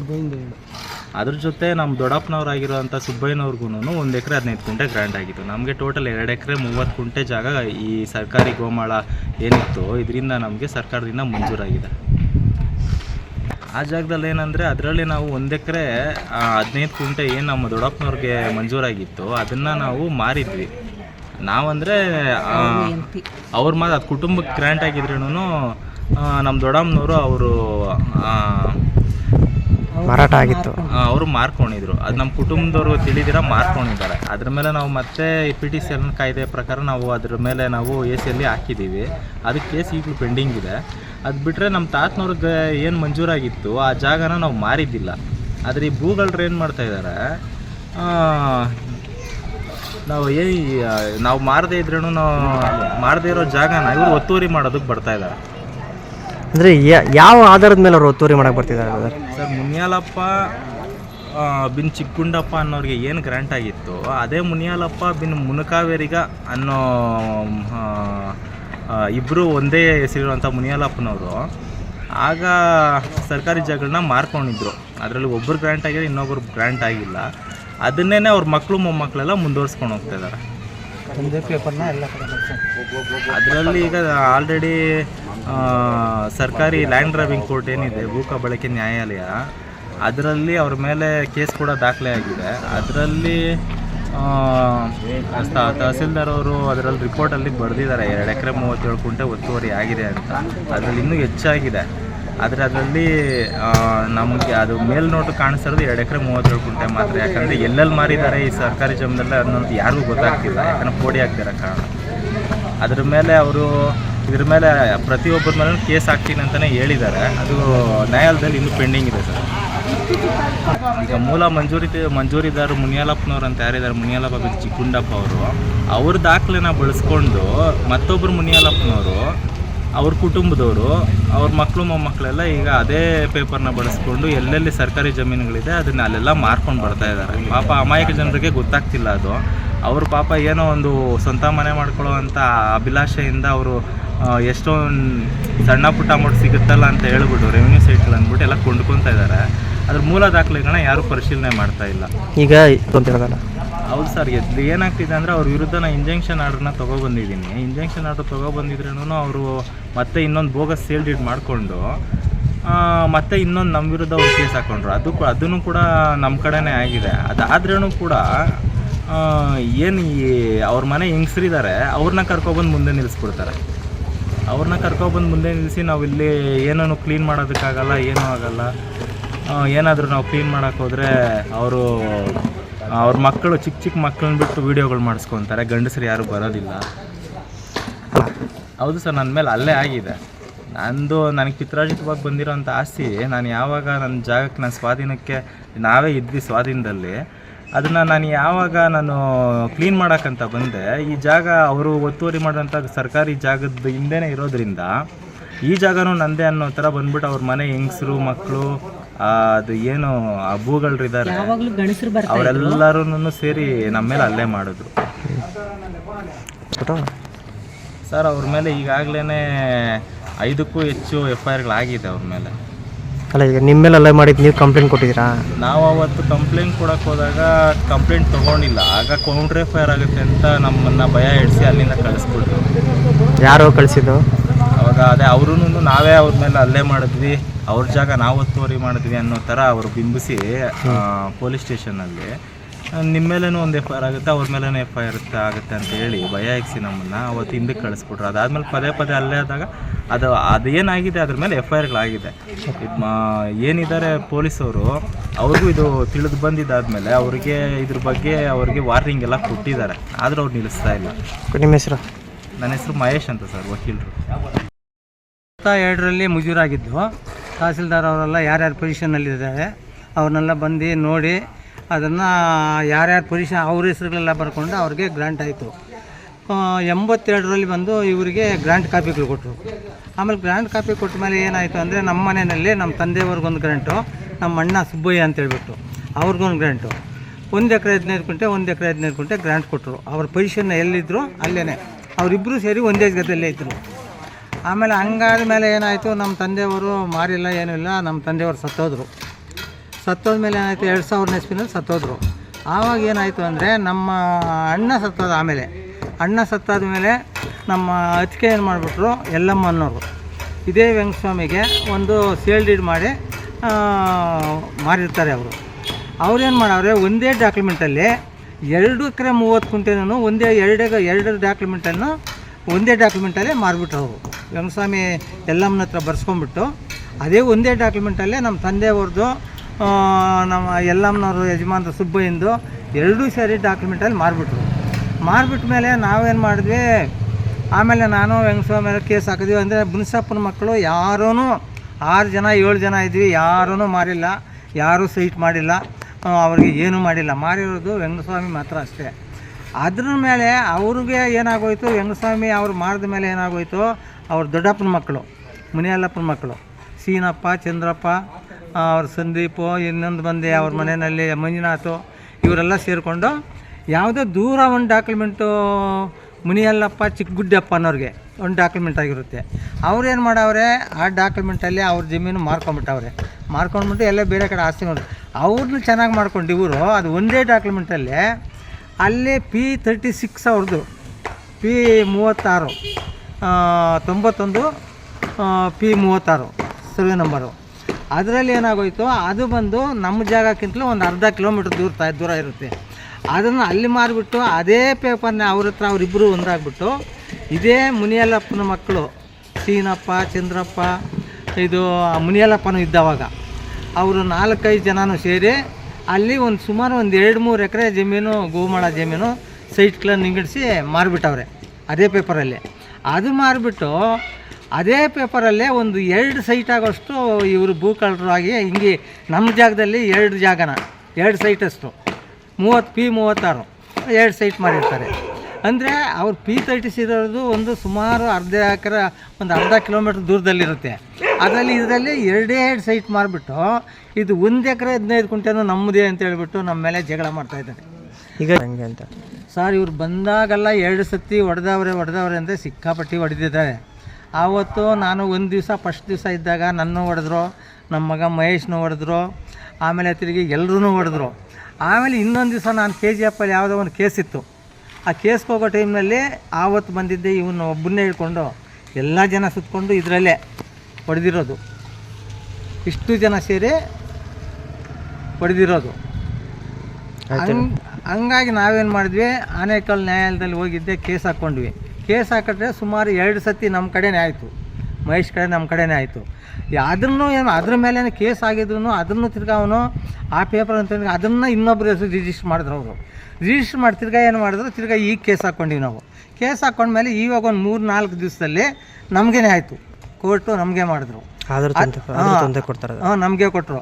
ಕೊಟ್ಟ ಮೇಲೆ ಇವಾಗ ಇಲ್ಲಿ ಮಾಡ್ತಾಯಿದ್ದೆ. ಇವಾಗ ನಿನ್ನೆ ಎಲ್ಲ ಬಂದು ಹೆಂಗಸರು ಇವರು ಅವರೆಲ್ಲೆಲ್ಲೋ ಕಾರ್ಗಳಲ್ಲಿ ಯಾರ್ಯಾರನ್ನೋ ಕರೆಸ್ಕೊಂಡು ಗಲಾಟೆ ಮಾಡಿ ಹಿಂಗೆಲ್ಲ ಮಾಡಿ ಇದು ಲಾಸ್ಟ್ಗೆ ಅವರು ಎಲ್ಲೆಲ್ಲೇ ನಿಂತ್ಕೊಂಡು ಹೆಂಗಸ್ರನ್ನ ಒಂದು 10 ಜನ ಕಳಿಸ್ಬಿಟ್ರು. ಲಾಸ್ಟ್ಗೆ ಅವ್ರು ಕೆಲಸ ಮಾಡೋಕ್ಕೆ ಬಿಡಿಲ್ಲ ಒಳಗಡೆಗೆ. ಆಮೇಲೆ ಸ್ಟೇಷನ್ ಕಂಪ್ಲೇಂಟ್ ಮಾಡೋಕ್ಕೆ ಹೋಗಿದ್ದಾರೆ. ಅವ್ರು ಏನು ಮಾಡವ್ರೆ, ನೀವು ತುಂಬ ಪದೇ ಇದೇ ಥರ ನೀವು ಗಲಾಟೆ ಮಾಡ್ತಾಯಿದ್ದೀರಾ, ಹೇಳೇನು ಸಾರಿ ನಿಮ್ಮನ್ನು ನೋಡ್ತಾ ಇದ್ದೀವಿ, ಎಲ್ಲ ಕಂಪ್ಲೇಂಟ್ಗಳು ನಿಮ್ಮ ಕಂಪ್ಲೇಂಟೆಲ್ಲ ಫುಲ್ಲು ಯಾವಾಗ ನೋಡಿದ್ರು ನಿಮ್ಮದೇ ಇರುತ್ತೆ, ಅದರಿಂದ ನಿಮ್ಮನ್ನು ರೌಡಿ ಶೀಟ್ ಮಾಡ್ತೀವಿ ಅಂತೇಳ್ಬಿಟ್ಟು ಅವ್ರಿಗೆ ಭಯ ಇರ್ಸೋನು. ಅವ್ನು ನಿನ್ನೆಯಿಂದ ಬಂದಿಲ್ಲ. ಈಗ ತಿರುಗಿ ಹೋಗ್ಬಿಟ್ಟು ಏನೋ ತಗೋಬೇಕು ಅಂತ ಹೇಳ್ಬಿಟ್ಟು ಹೋಗಿದ್ದಾರಂತೆ. ಅದಕ್ಕೆ ಈಗ ಆದಮೇಲೆ ಬಂದುಬಿಟ್ರೆ ನೈಟೇ ಬಂದು ಅದೇನು ಮಾಡ್ತಾರೋ ನಮಗೆ ಗೊತ್ತಿಲ್ಲ. ಹಿಂಗೆಲ್ಲ ಮಾಡಿ ಇಷ್ಟೊಂದು ಪ್ರಾಬ್ಲಮ್ ಮಾಡ್ತಾರೆ ಸರ್. ಇದು ಬಂದು ನಮ್ಮ ತಂದೆಯವ್ರದ್ದು, ನಮ್ಮ ಅಣ್ಣವ್ರ ಜಮೀನು ಇದು. ಆಯ್ತಲ್ಲ, ನಿಮ್ಮ ಹೆಸರು? ನಮ್ಮ ಹೆಸರು M. ಸುಬ್ಬಪ್ಪ ಅಂತ. ನಶಾ ಮುಕ್ತ ಭಾರತ ಮೋದಿ ಸರ್ಕಾರದ ಸಂಕಲ್ಪ. ನಮೋ ಯುವ ರನ್ ಮ್ಯಾರಥಾನ್ಗೆ ಚಾಲನೆ. ಬಿಜೆಪಿ ಅಧಿಕಾರ ಅಥವಾ ಚುನಾವಣೆಗಾಗಿ ಮಾತ್ರ ದುಡಿಯುವಂತಹ ಪಕ್ಷವಲ್ಲ, ಜನಸಾಮಾನ್ಯರ ಕಲ್ಯಾಣಕ್ಕೂ ಹಾಗೂ ರಾಷ್ಟ್ರದ ಹಿತಕ್ಕಾಗಿ ದುಡಿಯುತ್ತಿರುವಂತಹ ಪಕ್ಷ ಮತ್ತು ವಿಶ್ವದಲ್ಲಿ ಅತಿದೊಡ್ಡ ರಾಜಕೀಯ ಪಕ್ಷವಾಗಿದೆ ಎಂದು ಶಾಸಕ ಡಾಕ್ಟರ್ ಚಂದ್ರು ಲಮಾನಿ ಹೇಳಿದರು. ಮುಂಡರ್ಗಿ ಪಟ್ಟಣದಲ್ಲಿ ಪ್ರಧಾನಿ ನರೇಂದ್ರ ಮೋದಿಯವರ ಜನ್ಮದಿನಾಚರಣೆಯ ನಿಮಿತ್ತ ಸೇವಾ ಪಾಕ್ಷಿಕ ಹಿನ್ನೆಲೆಯಲ್ಲಿ ಬಿಜೆಪಿಯ ಯುವ ಮೋರ್ಚಾದಿಂದ ಶನಿವಾರ ಆಯೋಜಿಸಲಾಗಿದ್ದಂತಹ ನಮೋ ಯುವ ಮ್ಯಾರಥಾನ್ ಓಟಕ್ಕೆ ಚಾಲನೆ ನೀಡಿ ಮಾತನಾಡಿದ ಅವರು, ಪ್ರಧಾನಿಗಳ ಜನ್ಮದಿನದ ದೇಶದಾದ್ಯಂತ ಸೇವಾ ಪಾಕ್ಷಿಕ ಶ್ರೀ ಅಭಿಯಾನದಿಂದ ಬಡವರ ದೀನದಲಿತರಿಗೆ ಸೇವೆ ಮಾಡುವುದರೊಂದಿಗೆ ಹಾಗೂ ರಕ್ತದಾನ ಶಿಬಿರ, ಸ್ವಚ್ಛತೆ ಅಭಿಯಾನಕ್ಕೆ ಕಾರ್ಯಕ್ರಮಗಳನ್ನು ಹಮ್ಮಿಕೊಳ್ಳಲಾಗಿದೆ. ಈ ಸಂದರ್ಭದಲ್ಲಿ ಮುಂಡರ್ಗಿ ಮಂಡಲ ಮಂಡಲದ Yuva Morcha ಅಧ್ಯಕ್ಷರಾದಂತಹ Shivakumar Kuri, KV Hanchina, doctor Kumaraswamy Hiremath, Anand Goud Patil, Kotreshappa Angadi, Rajinikanth Desai, Shivayogi Gaddad, Mailarappa Kalkeri, Nagesh Hubballi, Devu Hadbad, Devappa Itagi, Manjunath Mudhol, Subhash Gudimani, Ravi S Lamani ಹಾಗೂ ಪಕ್ಷದ ಪದಾಧಿಕಾರಿಗಳು, ಮುಖಂಡರು ಹಾಗೂ ಕಾರ್ಯಕರ್ತರು ಉಪಸ್ಥಿತರಿದ್ದರು. News report Arjun Hosmuni. ತಮಗೆಲ್ಲರಿಗೂ ಗೊತ್ತಿದೆ, ನಾವುಗಳು ನರೇಂದ್ರ ಮೋದಿಜಿಯವರ ಒಂದು ಹುಟ್ಟುಹಬ್ಬವನ್ನು ಪ್ರತಿ ವರ್ಷದಂತೆ ಈ ವರ್ಷವೂ ಸಹಿತ ಸೇವಾ ಪಾಕ್ಷಿಕ ಕಾರ್ಯಕ್ರಮದ ಅಡಿಯಲ್ಲಿ ಸೆಪ್ಟೆಂಬರ್ 17ರಿಂದ ಅಕ್ಟೋಬರ್ 2ನೇ ತಾರೀಕಿವರೆಗೂ ಸಹಿತ 15 ದಿನಗಳ ಕಾಲ ನಾವು ಸೇವಾ ಪಾಕ್ಷಿಕ ಕಾರ್ಯಕ್ರಮವನ್ನು ಹಮ್ಮಿಕೊಳ್ಳಲಾಗಿದೆ. ವಿಶೇಷವಾಗಿ ಇವತ್ತಿನ ದಿನ ಯುವ ಮೋರ್ಚಾ ವತಿಯಿಂದ ನಮೋ ಯುವ ವಾಕ್ಥಾನ್ ಅಥವಾ ಮ್ಯಾರಥಾನ್ ಅನ್ನು ನಮ್ಮ ಮುಂಡರಗಿ ಪಟ್ಟಣದಲ್ಲಿ ಹಮ್ಮಿಕೊಳ್ಳಲಾಗಿದೆ. ಫಿಟ್ ಇಂಡಿಯಾ ಅನ್ನೋ ಒಂದು ಕಾನ್ಸೆಪ್ಟಿನ ಅಡಿಯಲ್ಲಿ ಇವತ್ತು ಈ ವಾಕ್ಥಾನ್ ಅನ್ನು ಹಮ್ಮಿಕೊಳ್ಳಲಾಗಿದೆ. ವಿಶೇಷವಾಗಿ ನಮಗೆಲ್ಲರಿಗೂ ಗೊತ್ತಿದೆ, ನರೇಂದ್ರ ಮೋದಿಯವರ ಹುಟ್ಟುಹಬ್ಬವನ್ನು ಸೇವಾ ಪಾಕ್ಷಿಕದ ಅಡಿಯಲ್ಲಿ ಬಡವರಿಗೆ, ದೀನ ದಲಿತರಿಗೆ ಮತ್ತು ಯಾರು ಅವಶ್ಯಕತೆ ಇರುವಂಥ ಒಂದು ವ್ಯಕ್ತಿಗಳ ಒಂದು ಸೇವೆಯನ್ನು ಮಾಡೋದರ ಮುಖಾಂತರ ಅವರ ಹುಟ್ಟುಹಬ್ಬವನ್ನು ನಾವು ಭಾರತೀಯ ಜನತಾ ಪಾರ್ಟಿಯ ಕಾರ್ಯಕರ್ತರು ಮಾಡ್ತಾ ಇದ್ವಿ. ವಿಶೇಷವಾಗಿ ಚಿರಟ್ಟಿ ಮತಕ್ಷೇತ್ರದಲ್ಲಿ ಇವತ್ತು ಮೊದಲನೇ ದಿನ ಆರೋಗ್ಯ ಶಿಬಿರದ ಜೊತೆಯಲ್ಲಿ ಒಂದು ರಕ್ತದಾನ ಶಿಬಿರ ಮತ್ತು ಇಲ್ಲಿ ನಮ್ಮ ಮುಂಡ್ರಿಗಿಯಲ್ಲಿನೂ ಸಹಿತ ಸ್ವಚ್ಛತಾ ಕಾರ್ಯಕ್ರಮ, ಬೇರೆ ಬೇರೆ ರೀತಿಯ ಬಹಳಷ್ಟು ಎಲ್ಲ ಕಾರ್ಯಕ್ರಮಗಳು. ನಿನ್ನೆ ದಿನ 25ನೇ ತಾರೀಕು ಸಸಿ ನೆಡುವ ಕಾರ್ಯಕ್ರಮವೂ ಸಹಿತ ಮುಂಡರಗಿ ಮಂಡಲದಲ್ಲಿ ಮಾಡಲಾಗಿದೆ. ಇವತ್ತಿನ ದಿನ ಯುವ ಮೋರ್ಚಾದಿಂದ ಏನು ಯುವ ಮ್ಯಾರಥಾನ್ ಏನು ನಾವು ಹಮ್ಮಿಕೊಂಡಿದ್ದೀವಿ, ಅದರ ಜೊತೆಯಲ್ಲಿ ಇವತ್ತಿನ ದಿನ ಸಿಂಗ್ಟಾಲೂರ ಗ್ರಾಮ ಪಂಚಾಯಿತಿಯಲ್ಲಿ ವಿಶೇಷವಾಗಿ ಇವತ್ತು ಆರೋಗ್ಯ ತಪಾಸಣಾ ಶಿಬಿರವನ್ನು ಹಮ್ಮಿಕೊಳ್ಳಲಾಗಿದೆ. ಹಾಗಾಗಿ ನಮ್ಮ ನರೇಂದ್ರ ಮೋದಿಜಿಯವರು, ನಮ್ಮ ನೆಚ್ಚಿನ ನಾಯಕರ ಹುಟ್ಟುಹಬ್ಬವನ್ನು ಅತ್ಯಂತ ಅದ್ಧೂರಿಯಾಗಿ ಸೇವೆ ಮುಖಾಂತರ ನಾವೆಲ್ಲರೂ ಸಹಿತ ಭಾರತೀಯ ಜನತಾ ಪಾರ್ಟಿಯ ಕಾರ್ಯಕರ್ತರು ಪ್ರತಿಯೊಬ್ಬರೂ ಸಹಿತ ಈ ಸೇವೆಯಲ್ಲಿ ತೊಡಗಿಸ್ಕೊಳ್ಬೇಕಂತೇಳಿ ವಿನಂತಿಯನ್ನು ಮಾಡಿ, ವಿಶೇಷವಾಗಿ ಇವತ್ತು ಬೆಳಗಿನ ಸಮಯದಲ್ಲಿ ತಾವೆಲ್ಲರೂ ಸಹಿತ ಇದರಲ್ಲಿ ಭಾಗವಹಿಸಿದ್ದಕ್ಕೆ ತಮಗೆಲ್ಲರಿಗೂ ಸಹಿತ ಅಭಿನಂದನೆಗಳನ್ನು ಸಲ್ಲಿಸಿ, 2ನೇ ತಾರೀಕಿನವರೆಗೂ ಸಹಿತ ನಮ್ಮ ಮಂಡಲದಲ್ಲಿ ಬೇರೆ ಬೇರೆ ಕಾರ್ಯಕ್ರಮವನ್ನು ಹಮ್ಮಿಕೊಳ್ಳಲಾಗಿದೆ. ತಾವೆಲ್ಲರೂ ಸಹಿತ ಅದರಲ್ಲಿ ಭಾಗವಹಿಸಬೇಕು ಅಂಥೇಳಿ ವಿನಂತಿಯನ್ನು ಮಾಡಿ, ನಮ್ಮ ನಾಯಕರು ಏನು ನರೇಂದ್ರ ಮೋದಿಜಿಯವರು ಒಂದು ಆರೋಗ್ಯ ಆಯುಷ್ಯ ಆ ಭಗವಂತ ನರೇಂದ್ರ ಮೋದಿಜಿಯವ್ರಿಗೆ ಕೊಡಲಿ. ಇನ್ನೂ ಹೆಚ್ಚು ಮುಂದಿನ ದಿನಮಾನದಲ್ಲಿ ಮತ್ತೆ ಅವರನ್ನೇ ನಾವು ಪ್ರಧಾನಮಂತ್ರಿಯಾಗಿ ಕಾಣೋಣ ಅಂತ ಕೇಳಿಕೊಂಡು ಇವತ್ತು ಈ ಕಾರ್ಯಕ್ರಮದಲ್ಲಿ ಭಾಗವಹಿಸಿದಂಥ ತಮಗೆಲ್ಲರಿಗೂ ಮತ್ತು ಪತ್ರಿಕಾ ಮಾಧ್ಯಮದವರಿಗೂ ಸಹಿತ ವಂದನೆಗಳನ್ನು ಸಲ್ಲಿಸಿ ನನ್ನ 2 ಮಾತನ್ನು ಮುಗಿಸ್ತಾ ಇದ್ದೀನಿ. ಜೈ ಹಿಂದ್. 5 ಗ್ಯಾರಂಟಿ ಯೋಜನೆಗಳ ಮಧ್ಯೆ ರಾಜ್ಯ ಸರ್ಕಾರವು ಅಭಿವೃದ್ಧಿ ಕೆಲಸ ಮಾಡುತ್ತಿದೆ. ದಿನೇಶ್ ಗುಂಡೂರಾವ್. ಪಂಚ ಗ್ಯಾರಂಟಿ ಯೋಜನೆ ಜನರಿಗೆ ಮುಟ್ಟಿಸುವ ಕೆಲಸ ಮಾಡುವುದು ಸುಲಭದ ಕೆಲಸವಲ್ಲ. ಇದರ ಮಧ್ಯದಲ್ಲಿ ಅನೇಕ ಅಭಿವೃದ್ಧಿ ಕೆಲಸ ರಾಜ್ಯ ಕಾಂಗ್ರೆಸ್ ಸರ್ಕಾರ ಮಾಡುತ್ತಿದೆ ಎಂದು ಆರೋಗ್ಯ ಮತ್ತು ಕುಟುಂಬ ಕಲ್ಯಾಣ ಇಲಾಖೆಯ ಸಚಿವರಾದ ದಿನೇಶ್ ಗುಂಡೂರಾವ್ ಹೇಳಿದರು. ಹೌದು, ನಗರದ ಸತ್ಯ ಗಾರ್ಡನ್ನಲ್ಲಿ ಶನಿವಾರ ಆಯೋಜಿಸಿದ್ದ ವಿವಿಧ ಅಭಿವೃದ್ಧಿ ಕಾಮಗಾರಿಗಳ ಶಂಕುಸ್ಥಾಪನೆ ಹಾಗೂ ಉದ್ಘಾಟನಾ ಸಮಾರಂಭದಲ್ಲಿ ಅವರು ಮಾತನಾಡಿದರು. ಇನ್ನು ರಾಯಚೂರು ಜಿಲ್ಲೆಗೆ 16 ಹೊಸ ಆರೋಗ್ಯ ಕೇಂದ್ರ ಕಟ್ಟಡ ನಿರ್ಮಾಣ ಮಾಡಲಾಗುವುದು. ಕಲ್ಯಾಣ ಕರ್ನಾಟಕ ಭಾಗವಾದ ಸಿಂಧನೂರ ತಾಲೂಕಿನಲ್ಲಿ 5 ಸರ್ಕಾರಿ ಕಟ್ಟಡಗಳ ಅಡಿಗಲ್ಲು ಹಾಗೂ ಉದ್ಘಾಟನೆ ಕಾರ್ಯಕ್ರಮ ಮಾಡುವ ಮೂಲಕ ರಾಜ್ಯ ಕಾಂಗ್ರೆಸ್ ಸರ್ಕಾರವು ಅಭಿವೃದ್ಧಿಯತ್ತ ಕೆಲಸ ಮಾಡುತ್ತಿದೆ. ಆದರೆ ವಿರೋಧ ಪಕ್ಷವು ವಿನಾಕಾರಣ ಟೀಕಿಸುವ ಜೊತೆಗೆ ಜನರ ದಿಕ್ಕನ್ನ ಬದಲಿಸುವ ಕೆಲಸ ಮಾಡುತ್ತಿದೆ ಎಂದು ಆರೋಪಿಸಿದರು. ಕರ್ನಾಟಕ ರಾಜ್ಯವು ದೇಶಕ್ಕೆ ತೆರಿಗೆ ಕಟ್ಟುವಲ್ಲಿ 2ನೇ ಸ್ಥಾನ ಪಡೆದಿದೆ. ಆರೋಗ್ಯ, ಶೈಕ್ಷಣಿಕ ಹಾಗೂ ಜನಪರ ಕೆಲಸ ಮಾಡುವಲ್ಲಿ ರಾಜ್ಯ ಕಾಂಗ್ರೆಸ್ ಸರ್ಕಾರ ಮುಂಚೂಣಿಯಲ್ಲಿ ಇದೆ ಎಂದು ಹೇಳಿದರು.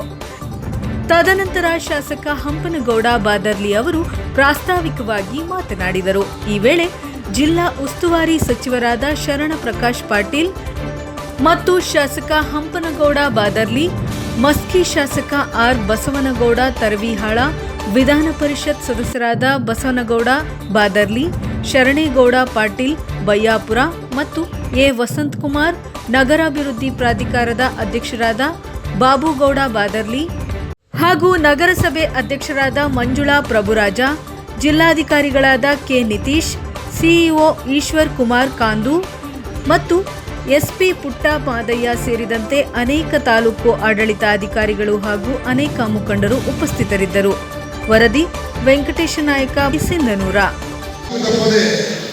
ಅನುಷ್ಠಾನ ಮಾಡತಕ್ಕಂಥ ಒಬ್ಬ ಮುಖ್ಯಮಂತ್ರಿ ಅಂತ ಹೇಳಿದ್ರೆ ಅದು ನಮ್ಮ ಸಿದ್ದರಾಮಯ್ಯ ಸಾರ್ ಅಂತ ಹೇಳೋದಕ್ಕೆ ನನಗೆ ಬಹಳ ಹೆಮ್ಮೆ ಆಗ್ತದೆ. ಗ್ಯಾರಂಟಿ ಯೋಜನೆಗಳನ್ನ ಘೋಷಣೆ ಮಾಡಿದ್ವಿ, ನಾವು ಅಧಿಕಾರಕ್ಕೆ ಬಂದ ಮಾಡ್ತೇವೆ ಅಂತ ಹೇಳಿ. ಬಹಳಷ್ಟು ಜನ ಇದು ಚುನಾವಣೆಯ ಭರವಸೆ ಅಷ್ಟೇ, ಇದು ಈಡೇರಿಸಲಿಕ್ಕೆ ಸಾಧ್ಯ ಇಲ್ಲ ಅಂತ ಅವರ ಬಿಜೆಪಿಯವರು ಮತ್ತು ವಿರೋಧ ಪಕ್ಷದವರೆಲ್ಲರೂ ನಮ್ಮನ್ನ ಟೀಕೆ ಮಾಡಿದ್ದಾರೆ. ಆದರೆ ಸರ್ಕಾರ ರಚನೆ ಆದ ನಂತರ ತಮ್ಮೆಲ್ಲರ ಆಶೀರ್ವಾದದಿಂದ ಅಭೂತಪೂರ್ವವಾದಂತಹ ಬಹುಮತ ಕಾಂಗ್ರೆಸ್ ಪಕ್ಷಕ್ಕೆ ಸಿಕ್ಕಿರ್ತಕ್ಕಂಥದ್ದು. ಅದರಲ್ಲೂ ಕೂಡ ಕಲ್ಯಾಣ ಕರ್ನಾಟಕ ಭಾಗದಿಂದ ಬಹುಶಃ ಅತಿ ಹೆಚ್ಚಿನ ಆಶೀರ್ವಾದ ಸಿಕ್ಕಿರ್ತಕ್ಕಂಥದ್ದು ಅಂತ ಹೇಳಿದ್ರೆ ಅದನ್ನು ಯಾರು ಕೂಡ ಮನೆಗೆ ಸಾಧ್ಯ ಇಲ್ಲ. ಅದು ದೊಡ್ಡ ಆಶೀರ್ವಾದವನ್ನು ನಮಗೆ ಮಾಡಿದ್ದಾರೆ. ಸರ್ಕಾರ ರಚನೆ ಆದ ನಂತರ ನಮ್ಮ ಮುಖ್ಯಮಂತ್ರಿಯವರು ಪ್ರಥಮ ಸಚಿವ ಸಂಪುಟದ ಸಭೆಯಲ್ಲೇ ಈ ಒಂದು ಪಂಚ ಗ್ಯಾರಂಟಿಗಳನ್ನ ಅನುಷ್ಠಾನ ಮಾಡಬೇಕಾಗ್ತದೆ, ನಾವು ಮಾಡಿಕೊಂಡಿದ್ದೇವೆ ಅಂತ ಹೇಳಿದ್ರು. ನಾವೆಲ್ಲ ಸ್ವಲ್ಪ ಹಿಂದೆ ಮುಂದೆ ನೋಡುವುದು, ಯಾಕೆಂತ ಹೇಳಿದ್ರೆ ಇದಕ್ಕೆ ಸುಲಭ ಅಲ್ಲ. ಇದಕ್ಕೆ ಅಗತ್ಯ ಇರುವಂತಹ ಆರ್ಥಿಕ ಒಂದು ನೆರವು ಏನಿದೆ, ಅಗತ್ಯ ಒಂದು ಆರ್ಥಿಕ ಒಂದು ಅವಶ್ಯಕತೆ ಏನಿದೆ, ಬಹಳ ದೊಡ್ಡ ಮಟ್ಟದ ಒಂದು ಮೊತ್ತ ಇದೆ. ಹಾಗಾಗಿ ಇದನ್ನ ಏಕಕಾಲದಿಂದ ಶುರು ಮಾಡಿದ್ರೆ ಹೇಗೆ ಇದು ಅನುಷ್ಠಾನ ಮಾಡೋಕ್ಕಾಗ್ತದೆ? ಮತ್ತು ಅದರಲ್ಲೂ ಕೂಡ ನಮ್ಮ ಆರ್ಥಿಕ ಒಂದು ಜವಾಬ್ದಾರಿ ಅಥವಾ ಆರ್ಥಿಕ ಒಂದು ಸಮಸ್ಯೆಗೆ ಹೆಚ್ಚು ಆಗುವ ಸಾಧ್ಯತೆ ಇದೆ ಅಂತ ನಮ್ಮೆಲ್ಲರೂ ಕೂಡ ಆಸಕ್ತಿ ಕೂಡ ಇತ್ತು. ನಾನು ಕೂಡ ಕ್ಯಾಬಿನೆಟ್ ಹೇಳಿದ್ರೆ ಸರ್ ಸ್ವಲ್ಪ ಒಂದೊಂದಾಗಿ ಮಾಡೋಣ, ಒಂದೇ ಸಲ ಶಕ್ತಿಯನ್ನು ಕೊಡುವಂಥದ್ದು ಇರ್ಬೋದು, ಅನ್ನಭಾಗ್ಯ ಯೋಜನೆ 10 ಕೆಜಿ ಕೊಡುವಂಥದ್ದು ಇರ್ಬೋದು, ಅಥವಾ ಏನು ನಮ್ಮ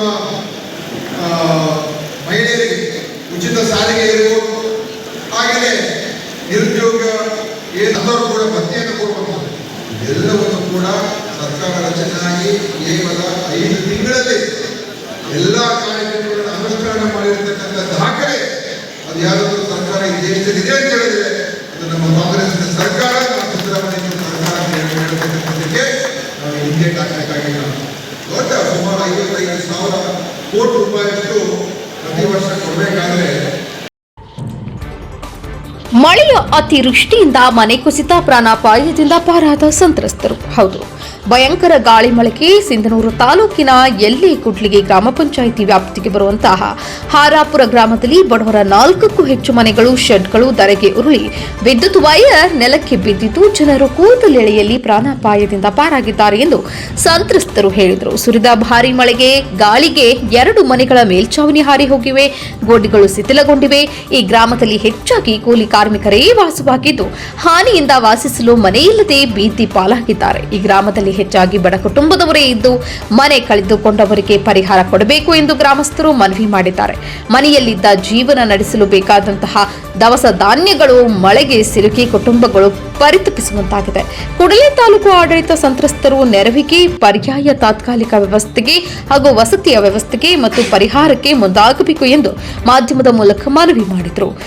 ಮನೆ ಕಳೆದುಕೊಂಡವರು ದುರ್ಗಮ್ಮ ಗಂಡ ಲಕ್ಷ್ಮಣ, ನಾಗಪ್ಪ ತಂದೆ ಮರಿಯಪ್ಪ, ರಮೇಶ್ ತಂದೆ ಶಂಕರಪ್ಪ, ಫಕೀರಪ್ಪ ತಂದೆ ಯಮನಪ್ಪ, ರಾಜಮ್ಮ ಗಂಡ ರಾಜಾಸಾಬ್. News report Venkatesh Nayak, Sindhanur. ಏನೇನದ ಮನ್ಯಾಗ ಗಾಳ, ಅಕ್ಕಿ, ಒಟ್ಟು ಕಾಯಿಗಡ್ಡಿ ಸಾಮಾನುಗಳು ಎಲ್ಲ ಏನೇನಿಲ್ರಿ. ಓಸ್ ಒಳಗ ಈಗ ಒಂದ್ ಜೊತೆ ಬೀಡ ಕಡ್ಡಿ ಒಂದ್ ಜೊತೆ ಬೆಂಡಲ್ಲಿದ್ದು ಅವು ಅದ್ರಾಗ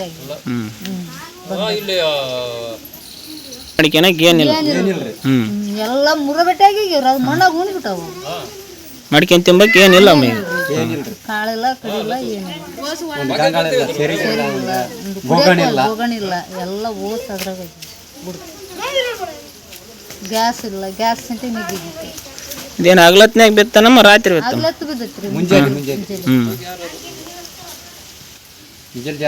ಚಾ ಕುಡಿಯೋ ಟೈಮಿಗೆ ಚಾ ಕುಡಿಯೋ ಟೈಮಿಗೆ ಬಿದ್ದೈತಿ 7 ಗಂಟೆ ಸುಮಾರು. ರಾತ್ರಿಯಾಗ ಅದ್ರಾಗ ಮಕ್ಕಂದಿನಿ ರೀ. ಮುಂಜಾನೆ ಚಾ ಮಾಡ್ಕೋಬೇಕಂತಂದು ಬಂದಿನ್ರಿ, ಹಂಗ ಬಿದ್ದು ಬಿಡ್ತಿ ಅದು. ಹಂಗ ನಮ್ಮ ಮೈದಿನವ್ರು ಬಂದು ಅಂದ್ರೆ ನಮಗೇನು ಏನು ಆಗಿರೋದು ಅಂದ್ರೆ ಎಲ್ಲ ಒಟ್ಟು ತಗಡು ಮನೆ ಎಲ್ಲ ಬಿದ್ದು ಬಿಡ್ತೀರಿ ಮುಂದೆ. ಎಲ್ಲ ಓದ್ತಾ ಅದ್ರಾಗ ನೋಡ್ರಿ, ಎಲ್ಲ ಓದ್ತಾ ಅದ್ರ ಸಾಮಾನು ಎಲ್ಲ ಅದ್ರಾಗ ಇದೆ ನೋಡ್ರಿ.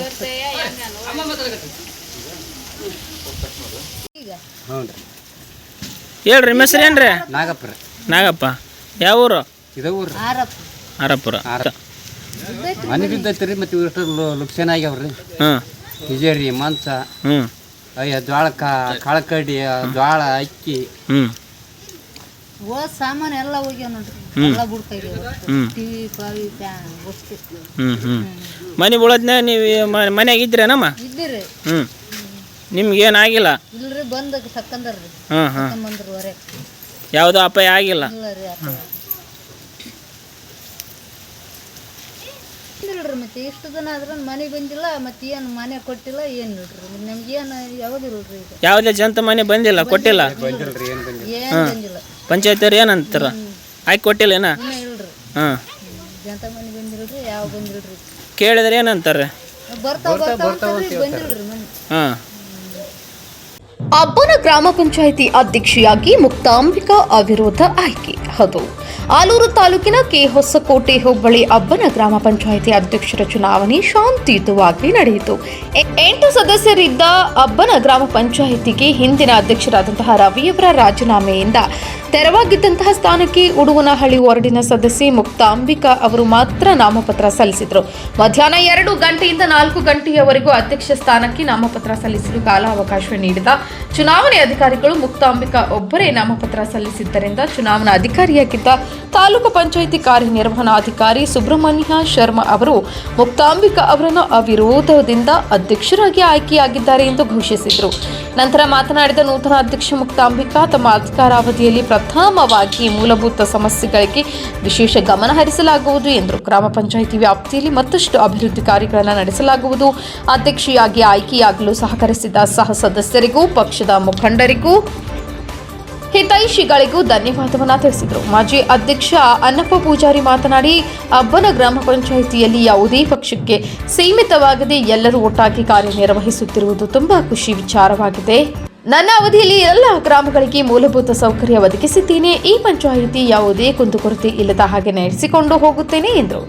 ಇದೇ ವೇಳೆ ಕಾರ್ಯಕರ್ತರು ಪಟಾಕಿ ಸಿಡಿಸಿ ಸಂಭ್ರಮಾಚರಣೆ ನಡೆಸಿದರು. ಈ ಸಂದರ್ಭದಲ್ಲಿ ಗ್ರಾಮ ಪಂಚಾಯಿತಿ ಸದಸ್ಯರಾದಂತಹ ಕೃಷ್ಣಮೂರ್ತಿ, ರವೀಂದ್ರ, ಸುಜಾತ, ಅನ್ನಪ್ಪ ಪೂಜಾರಿ, ಬಶೀರ್, ರತ್ನಮ್ಮ, ಪೂರ್ಣಿಮಾ, ಕೃಷ್ಣಮೂರ್ತಿ, ಗಣೇಶ್, ಕಿರಣ್, ಶಿವಕುಮಾರ್, ಸಂಪತ್, ಜಯಪ್ರಕಾಶ್, ಸಂತೋಷ್, ಚೇತನ್ ಸೇರಿದಂತೆ ಮುಂತಾದವರು ಉಪಸ್ಥಿತರಿದ್ದರು. ನ್ಯೂಸ್ ರಿಪೋರ್ಟ್ ಶಾಂತ ನಿಲುವಾಗಿಲವು. ನನ್ನನ್ನು ಅಭಿವೃದ್ಧಿಯಾಗಿ ಆಯ್ಕೆ ಮಾಡಿದ್ದಕ್ಕೆ ತುಂಬ ಹೃದಯದಿಂದ ಧನ್ಯವಾದಗಳನ್ನು ಹೇಳುತ್ತೇನೆ. ಇಲ್ಲಿಯ ತನಕ ನಮಗೆ ಹೇಗೆ ನಮ್ಮ ಊರಿನವರೇ ಆಗಲಿ, ನಮ್ಮ ಕುಟುಂಬಸ್ಥರೇ ಆಗಿರಲಿ, ಸ್ಟಾಫ್ನವರೇ ಆಗಿರಲಿ, ಸದಸ್ಯರೇ ಆಗಿರಲಿ, ಹೇಗೆ ಸಹಕಾರ ಬೆಂಬಲವನ್ನು ಕೊಟ್ಟಿದ್ದಾರೆ, ಇನ್ನು ಮುಂದೆ ಅದೇ ರೀತಿ ಬೆಂಬಲವನ್ನು ಕೊಡಬೇಕು ಅಂತ ಕೇಳ್ಕೊತೀನಿ.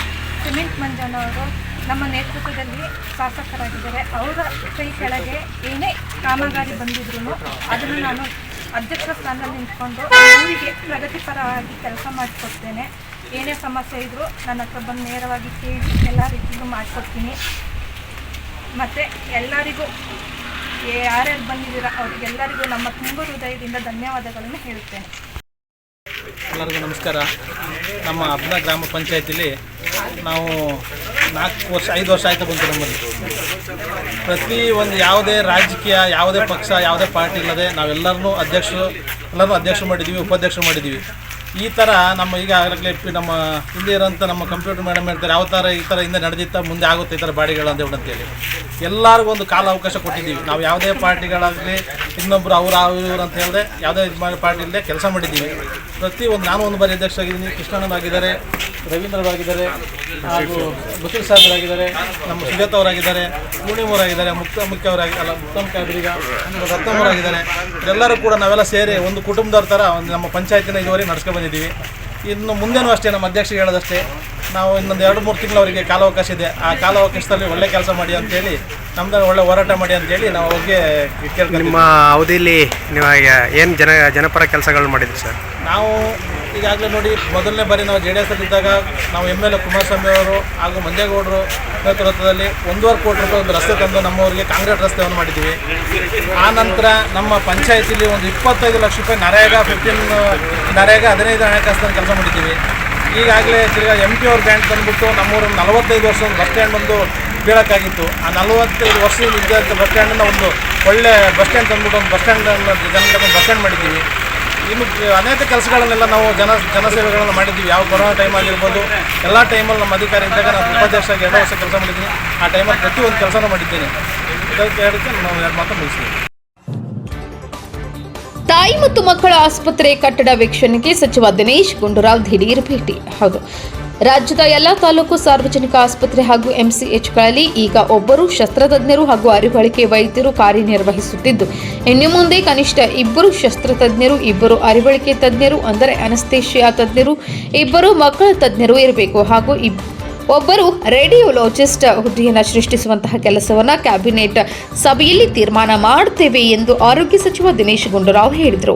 ಪಟ್ಟಣದ ತಹಸೀಲ್ದಾರ್ ಕಾರ್ಯಾಲಯದ ಹಿಂದೆ ಇರುವಂತಹ ನೂತನ ತಾಯಿ ಮತ್ತು ಮಕ್ಕಳ ಆಸ್ಪತ್ರೆಯ ಕಟ್ಟಡ ಕಾಮಗಾರಿಯ ವೀಕ್ಷಣೆಗೆ ನಿನ್ನೆ ದಿಢೀರ್ ಭೇಟಿ ನೀಡಿದ ಸಂದರ್ಭದಲ್ಲಿ ಪತ್ರಿಕಾಗೋಷ್ಠಿ ನಡೆಸಿ ಪಟ್ಟಣದಲ್ಲಿ ನಿರ್ಮಾಣಗೊಂಡಿರುವ ನೂತನ ತಾಯಿ ಮತ್ತು ಮಕ್ಕಳ ಆಸ್ಪತ್ರೆಯನ್ನು ಅಕ್ಟೋಬರ್ 6ರಂದು ಉದ್ಘಾಟನೆಗೊಳ್ಳಲಿದೆ ಎಂದು ಹೇಳಿದರು. ಈ ಸಂದರ್ಭದಲ್ಲಿ ಜಿಲ್ಲಾ ಕಾಂಗ್ರೆಸ್ ಅಧ್ಯಕ್ಷ ಹಾಗೂ ಮಾಜಿ ಶಾಸಕ ಅಮರೇಗೌಡ ಬಯ್ಯಾಪುರ್, ಮುನಿರಾಬಾದ್ ಕಾಡಾ ಅಧ್ಯಕ್ಷ ಹಸನ್ ಸಾಬ್ ದೋಟಿಹಾಳ್, ತಾಲೂಕು ಆಡಳಿತ ವೈದ್ಯಾಧಿಕಾರಿ ಡಾಕ್ಟರ್ ಆನಂದ್ ಗೋಟೂರು, ಸಾರ್ವಜನಿಕ ಆಸ್ಪತ್ರೆ ಕುಷ್ಟಗಿ ಆಡಳಿತ ವೈದ್ಯಾಧಿಕಾರಿ ಡಾಕ್ಟರ್ ಶಕುಂತಲಾ ಹಾಗೂ ವೈದ್ಯ ಡಾಕ್ಟರ್ ದಂಡಿನ್ ಹಾಗೂ ಇನ್ನಿತರರು ಉಪಸ್ಥಿತರಿದ್ದರು. News report Maruti Kushtagi. Minimum 2 ಇರಬೇಕು. 2 ಅನಸ್ತೇಷಿಸ್ಟು, ಅರಿವಳಿಕೆ ತಜ್ಞರು, 2 ಮಕ್ಕಳ ತಜ್ಞರು, ಅದು ಮತ್ತೆ 1 ರೇಡಿಯಾಲಜಿಸ್ಟನ್ನ ನಾವು ಒಂದು ಪೋಸ್ಟನ್ನು ಕ್ರಿಯೇಟ್ ಮಾಡಬೇಕು. ಎಲ್ಲ ರೇಡಿಯಾಲಜಿಸ್ಟ್ ಪೋಸ್ಟೇ ಇಲ್ಲ. ಇಂಥ ಆಸ್ಪತ್ರೆಗೆ ಒಂದು ರೇಡಿಯಾಲಜಿಸ್ಟ್ ಪೋಸ್ಟ್ ಕೂಡ ಕ್ರಿಯೇಟ್ ಮಾಡೋದಕ್ಕೂ ಕೂಡ ನಾವು ಒಂದು ತೀರ್ಮಾನ ಕ್ಯಾಬಿನೆಟ್ ಮಾಡಿಸಿದ್ವಿ. ಸೊ ಇಲ್ಲಿಗೆ ಈ ಆಸ್ಪತ್ರೆಗೆ ಇವರೆಲ್ಲ ಶಿಫ್ಟ್ ಆದಮೇಲೆ ನಾವು ಆದೇಶ ಇಶ್ಯೂ ಮಾಡ್ತಾ ಇದ್ದೀವಿ. ಬಹುಶಃ ಮುಂದಿನ ತಿಂಗಳಲ್ಲಿ ಈ ಮರು ಹೊಂದಾಣಿಕೆ ಮಾಡಿ ಎಲ್ಲ ನಮ್ಮ ತಾಲೂಕು ಆಸ್ಪತ್ರೆಗಳು ಮತ್ತು ಎಲ್ಲ MCHಗೆ ಡೆವಲಪ್ ಮಾಡ್ತೀವಿ. ಆಮೇಲೆ ನರ್ಸು ಕೂಡ ಹೆಚ್ಚಿಕೊಡ್ತೀವಿ. ಅಡಿಷನಲ್ ಸ್ಟಾಫ್ ನರ್ಸ್ ಯಾಕಂತ ಹೇಳಿದ್ರೆ 24/7 ಕೆಲಸ ನಡೀತಾರೆ. 3 ಅಡಿಷನಲ್ ಸ್ಟಾಫ್ ನರ್ಸ್ ಆಸ್ಪತ್ರೆ ಅದು ಮಾಡಬೇಕು. ಮತ್ತು ಹೆಚ್ಚು ಈಗ 200-300 ಹೆಚ್ಚು ಸಂಖ್ಯೆ ಡೆಲಿವರೀಸ್ ಆಗಿ ಶುರು ಆದರೆ 2-3 ಬೇಕಾದ್ರೆ ಗೈನಕಾಲಜಿಸ್ಟ್ ಕೊಡಬೇಕು. ಆ ಥರದ್ದು ಕೂಡ ಒಂದು ನಮ್ಮ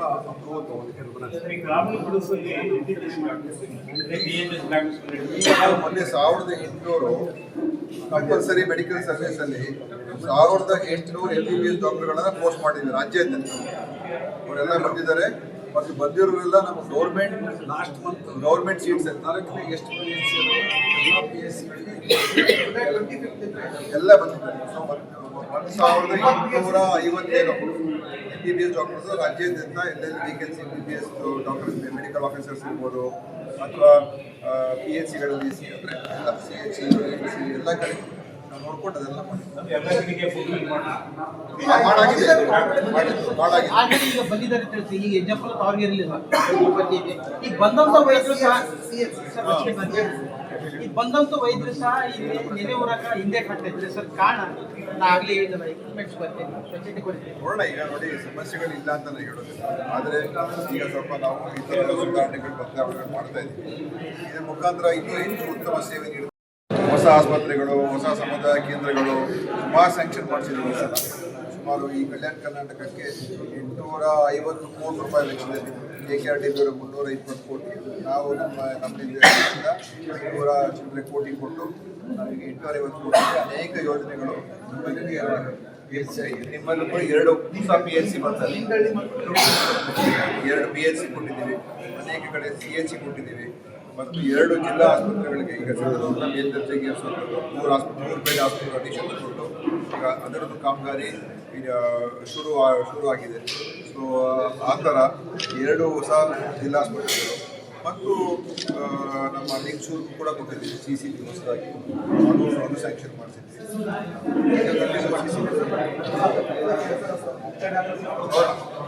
ಈ ಥರ ಎಲ್ಲ ಇನ್ಫ್ರಾಸ್ಟ್ರಕ್ಚರ್ ಕೊಡ್ತಾ ಇದ್ದೀವಿ.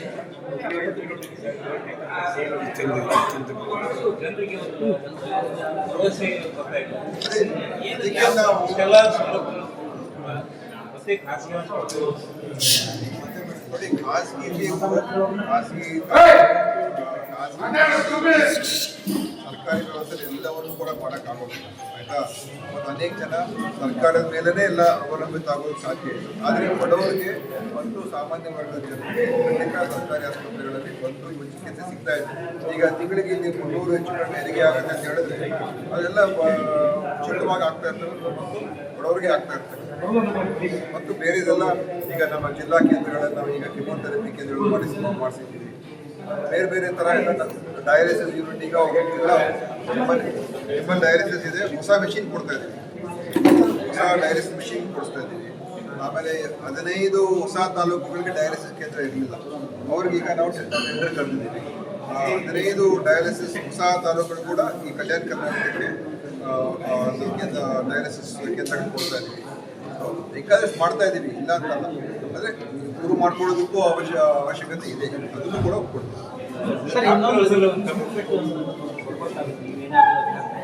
ಈಗ ಅಟೆಂಡೆನ್ಸ್ ಸಿಸ್ಟಮ್ ಮಾಡಿದ್ದೀವಿ. ಈಗ ಅಟೆಂಡೆನ್ಸ್ ಸಿಸ್ಟಮ್ ಪ್ರಕಾರ ಅವರು ಮೊಬೈಲ್ ಅಟೆಂಡೆನ್ಸ್ ಸಿಸ್ಟಮ್ ಇದೆ, ಅದರಲ್ಲಿ ಅವ್ರ ಫೇಸನ್ನು ಅವ್ರ ಮುಖದ ಪರಿಚಯ ಮುಖಾಂತರ ಅಟೆಂಡೆನ್ಸ್ ಮಾರ್ಕ್ ಆಗ್ತದೆ, ಲೊಕೇಶನ್ ಮಾರ್ಕ್ ಆಗ್ತದೆ. ಇಲ್ಲಿ ಬೆಳಗ್ಗೆ 9 ಗಂಟೆಗೆ ಬರ್ಬೋದು, 9 ಗಂಟೆಗೆ ಅವ್ರು ಮುಖದ ಫೇಸ್ ಕ್ಯಾಪ್ಚರ್ ಮಾಡಿ ಅವರ ಲೊಕೇಶನ್ ಕ್ಯಾಪ್ಚರ್ ಆಗಿ ನಮಗೆ ಗೊತ್ತಾಗ್ತದೆ ಇಲ್ಲಿಗೆ ಬಂದಿದ್ದಾರೆ. 4 ಗಂಟೆವರೆಗೂ ಇರಬೇಕು ಅಂದರೆ 4 ಗಂಟೆಗೆ ಇನ್ನೊಂದ್ಸಲ ಅಟೆಂಡೆನ್ಸ್ ಮಾರ್ಕ್ ಮಾಡಿ ಹೋಗಬೇಕು. ಅದನ್ನು ಮಾಡಿದ್ದೀವಿ. ಸಿಸ್ಟಮ್ ಈಗ ಜಾರಿಯಲ್ಲಿದೆ. ಈಗ ಸುಮಾರು 90% ಜನ ರಿಜಿಸ್ಟರ್ ಆಗಿದ್ದಾರೆ.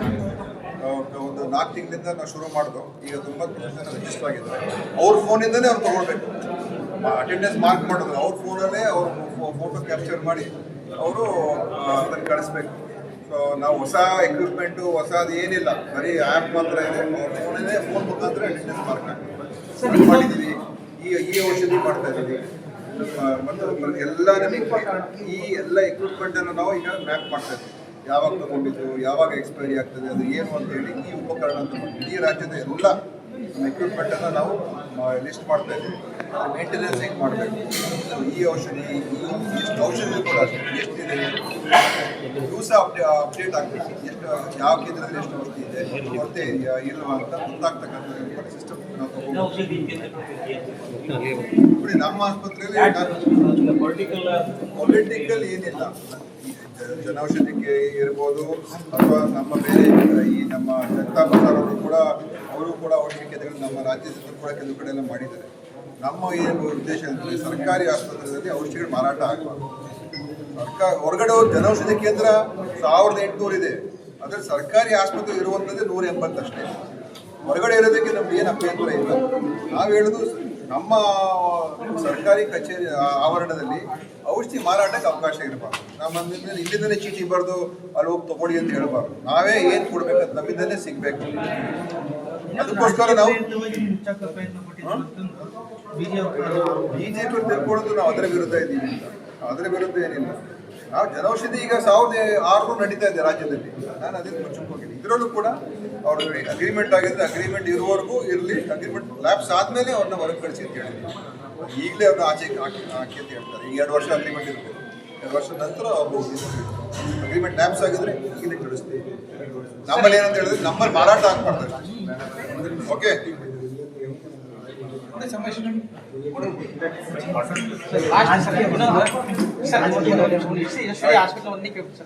ಈಗ ಸುಮಾರು 200ಗೂ ಹೆಚ್ಚು ಸಿಬ್ಬಂದಿಗಳನ್ನ ಆಡಳಿತ ಅಧಿಕಾರಿ ನಿಭಾಯಿಸೋದು ಕಷ್ಟ ಸಾಧ್ಯ. ಕಾಯಂ ಆಡಳಿತ ಅಧಿಕಾರಿ ಇಲ್ಲಿ ಹಾಸ್ಪಿಟ್ಲಲ್ಲಿ ಇಲ್ಲ, ಅದ್ರದ್ದು ಒಂದು ಕೊರತೆ ನಿಭಾಯಿಸೋದಪ್ಪ ಅನ್ನೋದು ಅವ್ರಿಗೆ ಒಂದು ಸ್ವಲ್ಪ ಸರಳ ಆಗ್ತಿತ್ತು ಕೆಲಸ ಮಾಡಿದ್ದು. ಇರ್ತಾರ ಸೀನಿಯರ್ ಮೆಡಿಕಲ್ ಆಫೀಸರ್ ಆಗ್ಬೇಕಾಗ್ತದೆ, ಮಾಡೋಣ. ಖಾಸಗಿ ಹೋಟೆಲ್ ಹೇಳಿ.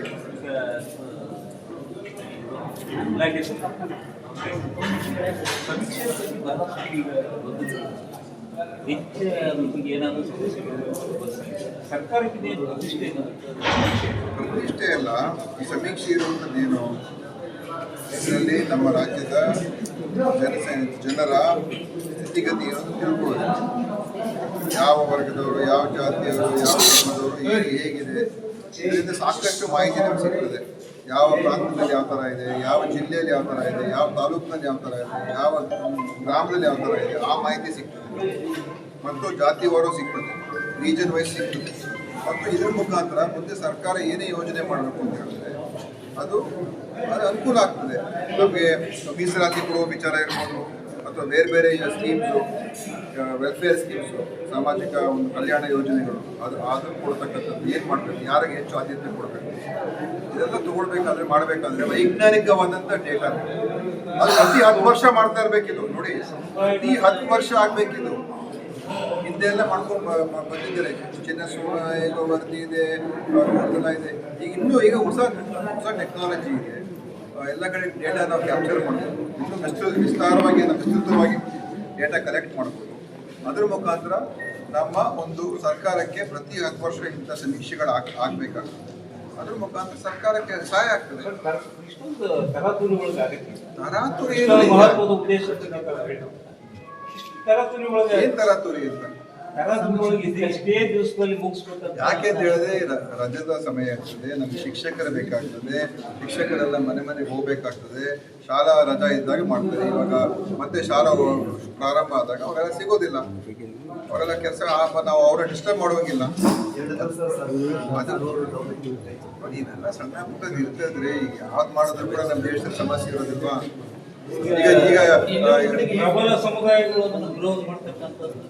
ಈಗ ನೋಟ್ ಅಮಾನ್ಯ ಮಾಡಿದಾಗ 1 ವರ್ಷ ನಾವು ಕಷ್ಟಪಟ್ಟಿದ್ದೀವಿ, ಕ್ಯೂಗಳು ನಿಂತ್ಕೊಂಡು. ಯಾಕೆ ಮಾಡಿದ್ರೆ ಅದನ್ನ? ಅದರಿಂದ ಏನಾದರೂ ಪ್ರಯೋಜನ ಆಯ್ತಾ? ಈ ಝೀರೋ, ಯಾರಿಗೂ ಏನೂ ಪ್ರಯೋಜನ ಆಗಲಿಲ್ಲ. ಆದರೂ ನಮ್ಗೆ 1 ವರ್ಷ ತ್ರಾಸ ಕೊಟ್ಟು ಅದನ್ನ ನೀವು ಕೇಳಿದ್ರಿ. ಇದು ಏನು 15 ದಿವಸದ ಕಾಲ ಇದು ಮಾಡೋದಕ್ಕೆ ಹೋದಾಗ ಬಿಜೆಪಿ ಅಧ್ಯಕ್ಷರಿಗೆ ಜ್ಞಾನದ ಕೊರತೆ ಇದೆ. ವೈಜ್ಞಾನಿಕವಾಗಿ ಯೋಚನೆ ಮಾಡೋರು ಆ ಥರ ಹೇಳೋಕೆ ಹೋಗೋದು. ಸರ್ಕಾರ ನಡೆಸಿರೋ ಅನುಭವ ಇದ್ದಿದ್ರೆ ಅವ್ರು ಆ ಥರ ಮಾತಾಡ್ತಾರೆ. ಇದರಲ್ಲಿ ಯಾವ ಸರಿ ಇದು ಪ್ರಬಲ ದುರ್ಬಲ ಅಂತ ಮುಖ್ಯ ಅಲ್ಲ.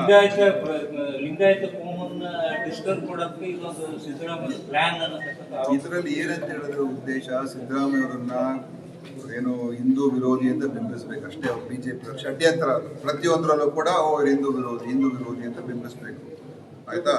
ಅದರಿಂದ ಇವೆಲ್ಲ ಸುಳ್ಳಿನ ಆಪಾದನೆಗಳು. ಲಿಂಗಾಯತ ವೀರಶೈವ ಪ್ರತಿಯೊಂದು ಸಮಾಜ ಅವ್ರದೇ ಆದಂಥ ಅಭಿಪ್ರಾಯಗಳಿರ್ತದೆ. ಅದು ಮತ್ತು ಇದಕ್ಕೂ ಏನು ಅವರವರ ಸಮಾಜದ ವಿಷಯಗಳದ್ದು ಅವ್ರವ್ರು ತೀರ್ಮಾನ ಮಾಡ್ಕೊಳ್ತಾರೆ. ನಮಗೂ ಅವ್ರಿಗೂ ಈಗ ಲೆಫ್ಟು ರೈಟಲ್ಲಿ SC ನಡೀಲಿಲ್ವ ಹೋರಾಟ? ಅದನ್ನೇ ನಾವು ಮಾಡಿಸಿರೋದ, ಇನ್ನೊಬ್ರು ಮಾಡಿಸಿರೋದ? ಅವರ ಸಮಾಜದಲ್ಲಿ ಇರುವಂಥದ್ದು.